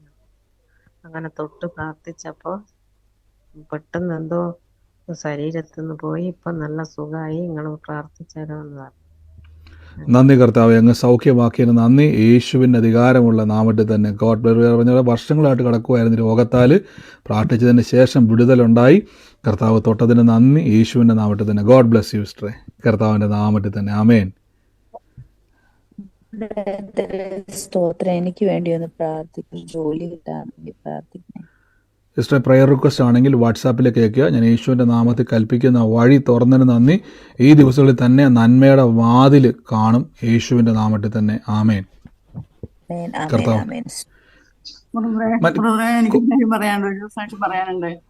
പറഞ്ഞു. ഞാൻ ഇന്നലെ വെച്ച ചോറായിരുന്നു. ആ ചോറ് ഞാൻ ഇന്നലെ വൈകിട്ട് കഴിച്ചിട്ട് അങ്ങനെ തന്നെ അങ്ങ് വെച്ചായിരുന്നു. വെള്ളം ഒഴിച്ച് വെച്ചായിരുന്നു. ഇന്ന് രാവിലെ കഴിവാരി തിളപ്പിച്ചു. ആ തിളപ്പിച്ച് കഴിഞ്ഞപ്പോഴത്തേനും അതിന് കുഴപ്പമൊന്നുമില്ലായിരുന്നു. കഴിച്ചു. ഉച്ചയ്ക്ക് കഴിച്ചു കഴിഞ്ഞപ്പം എൻ്റെ ഭർത്താവും കഴിച്ചു, ഞാനും കഴിച്ചു. ഒരു നേരം പോയി 4 മണിയൊക്കെ ആയപ്പോഴത്തേനും ഭയങ്കര വയറിനകത്ത് ബുദ്ധിമുട്ടും. ഛർദ്ദിക്കാൻ തുടങ്ങിയിട്ടുണ്ടെങ്കിൽ പിന്നെ നിൽക്കത്തില്ല. 5-6 പ്രാവശ്യം 6-7 പ്രാവശ്യമൊക്കെ ഛർദ്ദിക്കും. തൊണ്ട പൊട്ടും. അതുപോലെ ഞാൻ പ്രാർത്ഥിച്ച് ഇവിടെ ഇരുന്ന് എനിക്കും വയറിനകത്ത് അസ്വസ്ഥതയുണ്ടായി, ബുദ്ധിമുട്ടുണ്ടായി. അപ്പം ഞാൻ പ്രാർത്ഥിച്ചു. പിന്നെ പപ്പ പോയി അന്നേരെ കിടന്നു കഴിഞ്ഞിട്ട് ഇതുവരെ എഴുന്നേറ്റിട്ടില്ല, ഉറങ്ങുവാ. ഞാനിവിടെ ഇരുന്ന് പ്രാർത്ഥിച്ചു. ഒരു കാരണവശാലും ഛർദ്ദിക്കരുത്, ദൈവമേ കർത്താവിൻ്റെ കരങ്ങളിലേക്ക് ഏൽപ്പിച്ചു. എല്ലാം ഞാൻ പ്രാർത്ഥിച്ചു. ഞാൻ വെള്ളവും പ്രാർത്ഥിച്ച് ഞാൻ കുടിച്ചു. എനിക്ക് മനം മറിഞ്ഞ് കയറി വന്നു. എനിക്കിതുപോലെ എന്നെ ഛർദ്ദിച്ചു തുടങ്ങിയാൽ ഞാൻ നിർത്തത്തില്ല. അതുപോലെ തൊണ്ടയൊക്കെ പൊട്ടും. അപ്പൊ ദൈവം ഞങ്ങൾക്ക് 2 പേർക്കും ഛർദ്ദിക്കാതെ ദൈവം പൂർണ്ണമായ വിടുതൽ കർത്താവ് തന്നു. ഒരു കുഴപ്പവും കൂടാതെ കിടന്നുറങ്ങുന്നു. ഇനി ഛർദ്ദിക്കില്ലെന്ന് പൂർണ്ണമായി വിശ്വസിച്ച് ഞാനിരിക്കുന്നു. അത് തീർച്ചയായിട്ടും കർത്താവ് അത് തൊട്ടിരിക്കുകയാണ്. കർത്താവ് അത് ബുദ്ധിമുട്ടുകളെ കർത്താവ് മാറ്റിയിരിക്കുന്നു, അത്ഭുതമാക്കി മാറ്റിയിരിക്കുന്നു. യേശുവിൻ്റെ നാമത്തിൽ തന്നെ. എന്നോട് ഈ പ്രാർത്ഥന കേൾക്കുന്ന ആരെങ്കിലും കോതമംഗലം എന്ന് പറഞ്ഞ സ്ഥലത്ത് ഞാൻ കാണുന്നൊരു കാഴ്ച, കോതമംഗലത്ത് നിന്ന് ബേസിൽ എന്ന് പറഞ്ഞ് ആരെങ്കിലും ഈ പ്രാർത്ഥനയിൽ ആ സ്ഥലവുമായിട്ട് ഈ വ്യക്തിയുമായിട്ട് ബന്ധപ്പെട്ട ആരെങ്കിലും എന്നെ കേൾക്കുന്നവരുണ്ടോ? ഈ ഒരു സമയത്ത് സൂമിലായിക്കോട്ടെ ലൈവിലായിക്കോട്ടെ, കോതമംഗലത്ത് പെട്ടെന്ന് ബേസിൽ എന്ന് പറയുന്നൊരു വ്യക്തിക്ക് ആരാ അത്? നമ്മുടെ ചർച്ചിലുള്ളതാണ്. ഇന്നിപ്പോ അവരുടെ വീട്ടിൽ പ്രയർ ഉണ്ടായിരുന്നു. അപ്പൊ ഞങ്ങൾ വന്നപ്പോ 10 മണിയായി വീട്ടിൽ വരുമ്പോ ബേസിൽ എന്ന് പറഞ്ഞാൽ ഞങ്ങളുടെ ചർച്ചിൽ വരുന്നപ്പോ നമുക്ക് ബേസിൽ ചർച്ച വരുന്നു. അവന് വേഗത്തിൽ പ്രാർത്ഥിച്ചു. കർത്താവ്, ഞങ്ങൾ ബേസിലിന് വേണ്ടി പ്രാർത്ഥിക്കുന്നു. ഞാൻ കാണുന്നൊരു ബൈക്ക് ഇങ്ങനെ വാഹനത്തെ കർത്താവ് എന്നെ ഇതിനടുത്ത് കാണിച്ചുകൊണ്ടിരിക്കുകയാണ്. കർത്താവ് ഇന്ന് മകന് വേണ്ടി പ്രാർത്ഥിക്കാൻ കർത്താവോട് പറയുന്നു. യേശുവിൻ്റെ നാമത്തിൽ കർത്താവ് അനർത്ഥം വിട്ടൊഴിയട്ടെ. ദൈവത്തിൻ്റെ ഉള്ളം കരത്തിൽ സൂക്ഷിക്കുന്നതിന് നന്ദി പറയുന്നു. യേശുവിൻ്റെ അധികാരമുള്ള നാമത്തിൽ തന്നെ. ആമേൻ. കർത്താവ് അനുഗ്രഹിക്കട്ടെ. ആമേൻ. കുറച്ച് മുമ്പ് വീട്ടുപേരുമായി ബന്ധപ്പെട്ടൊരു സാക്ഷ്യം പറയാൻ വേണ്ടി ആരണ്ട് വന്നായിരുന്നല്ലോ. ആരാ അത്? ലെഫ്റ്റായി പോയോ? കുറച്ച് മുമ്പ് വീട്ടുപേരുമായിട്ട് വെളിപ്പെട്ട ഒരു കാര്യം പറയാൻ വേണ്ടി വന്നത് പോയോ? ലെഫ്റ്റായി പോയോ? ഓക്കെ, കുഴപ്പമില്ല, നാളെ പറഞ്ഞാൽ മതി. മറ്റാരെങ്കിലും സാക്ഷ്യം പറയാനുണ്ടോ? ഹലോ ബ്രദർ, കുറച്ചു മുമ്പ് ഒരു ആലോചന പറഞ്ഞായിരുന്നല്ലോ, ഒരു വീട്ടില് പൊട്ടിയ കണ്ണട, അതായത് നമ്മുടെ വീട്ടിൽ 4 സൈഡും ഫ്രെയിം എല്ലാം പൊട്ടി, എന്നിട്ട് അവിടെ ജനലിൽ ചാരി വെച്ചിരിക്കുകയാണ്. ആ ഭവനത്തിലെ തലമുറ അനുഗ്രഹിക്കുന്നു. അപ്പൊ അത് കേട്ടോണ്ടിരിക്കുന്ന വ്യക്തി റോസ് ഡ്രസ് ഇട്ടിരിക്കുകയാണ്. അപ്പൊ ഞാൻ റോസ് നൈറ്റിയാണ് ഇടുന്നത്. ഓ, അപ്പൊ ഞാൻ ആ ആലോചന ഏറ്റെടുക്കുന്നു. എത്ര പേരത് കേട്ടായിരുന്നു? ഞാൻ കേട്ടായിരുന്നു. സിസ്റ്ററെ, ഞാൻ ചോദിച്ചോട്ടെ, അത് വലിയൊരു സാക്ഷ്യമാണ് കർത്താവ് ഇടപെട്ടത്. ഞാൻ പറഞ്ഞ ഞാൻ ഈ പൊട്ടിയ കണ്ണാടി പോലെയാണ് ശരിക്കും പറഞ്ഞാൽ കണ്ടത്. ഞാൻ കണ്ണാടി പോലെ ഞാൻ എടുത്തു പറയുകയും ചെയ്തു. പക്ഷെ ഞാൻ ഇടയ്ക്ക് പറഞ്ഞു ജനലിന്റെ അടുത്ത് നിൽക്കുന്നതായിട്ട് കാണിക്കുന്നു പറയുകയും ചെയ്തു. അതോടൊപ്പം തന്നെ ഈ റോസ് ഡ്രസ്സ്, ഞാനെന്താ പറയുക, നിങ്ങളെല്ലാവരും വീഡിയോ എല്ലാവരും ഓഫ് ചെയ്തിട്ടിരിക്കുകയാണ്. എനിക്ക് നിങ്ങൾ ഏത് വസ്ത്രമായിട്ടിരിക്കുന്നത് കാണാൻ ഒരു സാധ്യതയില്ല. പക്ഷെ പരിശുദ്ധാത്മാവ് ഇത് കാണുന്നുണ്ട്. പ്രവചന ആലോചന കർത്താവ് ചിലത് വെളിപ്പെടുത്തുന്നുണ്ട്. പറഞ്ഞ പോലെ തന്നെ ഇഷ്ടം പറയാം, റോസ് സെറ്റിട്ടുകൊണ്ട് നിൽക്കുമായിരുന്നു. കർത്താവ് ഇന്ന് അത് കണ്ടു. ദൈവം അത് തൊട്ടിരിക്കുന്നു. വലിയ സാക്ഷിഷ്ട മകനെ കർത്താവ് തൊട്ടിരിക്കുകയാണ്. അവൻ്റെ ഭാവി ഓർത്ത് ഇനി കരയേണ്ട. ദൈവം അവനെ അത്ഭുതമാക്കിക്കൊണ്ടിരിക്കുകയാണ്. അവൻ്റെ സാക്ഷ്യമാക്കി കർത്താവ് മാറ്റും. കർത്താവ് അനുഗ്രഹിക്കട്ടെ. ഞാൻ തൽക്കാലത്തേക്ക് നമ്മുടെ പ്രാർത്ഥന ഒന്ന് സ്റ്റോപ്പ് ചെയ്യുക. നമ്മൾ കഴിഞ്ഞ ദിവസത്തെ പോലെ ദൈവം അനുവദിച്ചാൽ നമ്മൾ ശനിയാഴ്ച കഴിഞ്ഞ ദിവസത്തെ പോലെ 1 മണിക്കൂർ നേരത്തെ നിങ്ങൾക്ക് ചോദ്യങ്ങൾ എന്തെങ്കിലുമൊക്കെ ഉണ്ടെങ്കിൽ അതിനുള്ള അവസരമുണ്ട്. ഞാൻ ഒന്നും കൂടെ നാളെ അത് ഇന്ന് ഓർപ്പിച്ചോണം. രാവിലെ അല്ല, പ്രാർത്ഥന തുടങ്ങുമെന്ന് ഓർപ്പിച്ചേക്കണം. ശനിയാഴ്ചകളിൽ അവസാനം നമ്മളൊന്ന് ചോദ്യങ്ങൾക്ക് വേണ്ടി ഒരു 1 മണിക്കൂർ നേരത്തെ നമ്മൾ പ്രാർത്ഥന, ഇപ്പം 9:30 ഇന്ത്യൻ സമയം എന്നുള്ളത് 8:30 നമ്മൾ തുടങ്ങും. ചിലപ്പോൾ മാറ്റങ്ങളൊന്നും വന്നിട്ടില്ല. നിങ്ങളുടെ സംശയങ്ങളൊക്കെ ചോദിക്കാനുള്ള അവസരമാണത്. അപ്പോൾ ചോദിക്കുമ്പോൾ ശ്രദ്ധിച്ചോണം, മറ്റൊരു മതത്തെയോ മറ്റൊരു വ്യക്തിയെയോ മറ്റൊരു സംഘടനയോ നമ്മൾ അവരെ മുറിവേൽപ്പിക്കുന്ന, അവരെ ദൂഷണം പറയുന്ന രീതിയിലാകരുത്. അതുകൊണ്ട് നമ്മൾ ചോദിക്കുമ്പോൾ വളരെ ശ്രദ്ധിച്ചോണം. അത് നിങ്ങൾക്ക് എന്താണോ നിങ്ങൾക്ക് ബുദ്ധിമുട്ട്, അല്ലെങ്കിൽ ഏതെങ്കിലും വചനം കേട്ടിട്ട് നിങ്ങൾക്കൊരു സംശയമോ ഡൗട്ടോ ഒക്കെ വന്നിട്ടുണ്ടെങ്കിൽ അതിനുള്ളൊരു സമയമാണ്. അപ്പോൾ കഴിഞ്ഞ പ്രാവശ്യത്തെ പോലെ നമുക്ക് ഒന്നും കൂടെ കൂടാം. കർത്താവ് അനുഗ്രഹിക്കട്ടെ. തൽക്കാലത്തേക്ക് ഞാൻ പ്രാർത്ഥന സ്റ്റോപ്പ് ചെയ്യും. നിങ്ങളുടെ സാക്ഷ്യങ്ങളൊക്കെയും നിങ്ങൾക്ക് ഇനി എനിക്ക് പറയാൻ പറ്റാത്തവരുണ്ടെങ്കിൽ നിങ്ങൾക്ക് ഈ കാണുന്ന നമ്പറിലേക്ക്, ഈ ഒരു വാട്സാപ്പിലേക്ക് നിങ്ങൾക്ക് സാക്ഷ്യങ്ങൾ വോയിസ് റെക്കോർഡായിട്ട് നല്ല ക്ലിയർ ആയിട്ട് അയക്കണം. കുറച്ച് മുമ്പ് കേൾപ്പിച്ച പോലെ നല്ല ക്ലിയർ ആയിട്ട്, ഒത്തിരി നീട്ടാതെ നിങ്ങളുടെ കാര്യങ്ങൾ എന്താണോ ദൈവം അവിടെ ചെയ്തിരിക്കുന്നത് അത് വ്യക്തമായിട്ടായിരിക്കും. ഒത്തിരി സാക്ഷ്യങ്ങൾ കേൾപ്പിക്കാനുണ്ട്, അതെല്ലാം കേൾപ്പിക്കും. കർത്താവ് അനുഗ്രഹിക്കാതെ നമുക്ക് ഒരുമിച്ച് വിശ്വാസ പ്രഖ്യാപനങ്ങൾ ഏറ്റുപറയാം. സമയം ഇച്ചിരി മുന്നോട്ട് പോയതുകൊണ്ടാണ് ഇച്ചിരി ഒന്ന് കയറിപ്പോയി. കർത്താവ് അനുഗ്രഹിക്കട്ടെ. മൈക്കുകളൊക്കെ മ്യൂട്ട് ചെയ്ത് നിങ്ങളായിരിക്കുന്ന സ്ഥലത്തിരുന്നു കൊണ്ട് കർത്താവ് എനിക്ക് തന്നതിനായി നന്ദി പറഞ്ഞുകൊണ്ട് നമുക്ക് ദൈവത്തെ സ്തുതിക്കാം. ഞാനിപ്പോൾ ലൈവ് ഒന്ന് സ്റ്റോപ്പ് ചെയ്യുവാണ്. അപ്പം ഈ വചനം കേൾക്കുന്നവർ കർത്താവിൽ ശക്തിപ്പെടുക, കർത്താവിൽ ബലപ്പെടുക. ദൈവം നമ്മുടെ കൂടെയുണ്ട്. കർത്താവിൻ്റെ പ്രവർത്തികളെ അനുഭവിക്കുവാൻ ദൈവം ഇടയാക്കും. നമുക്ക് ഒരുമിച്ച് വിശ്വാസ പ്രഖ്യാപനങ്ങളെ ഏറ്റുപറയാം. ലഭിച്ചു എന്ന് വിശ്വസിപ്പിൻ, എന്നാൽ നിങ്ങൾക്കുണ്ടാകും എന്ന വചനത്താൽ പ്രാർത്ഥിക്കുന്നു. സ്വർഗത്തിലെ ദൈവം നമുക്കത് തുറന്നു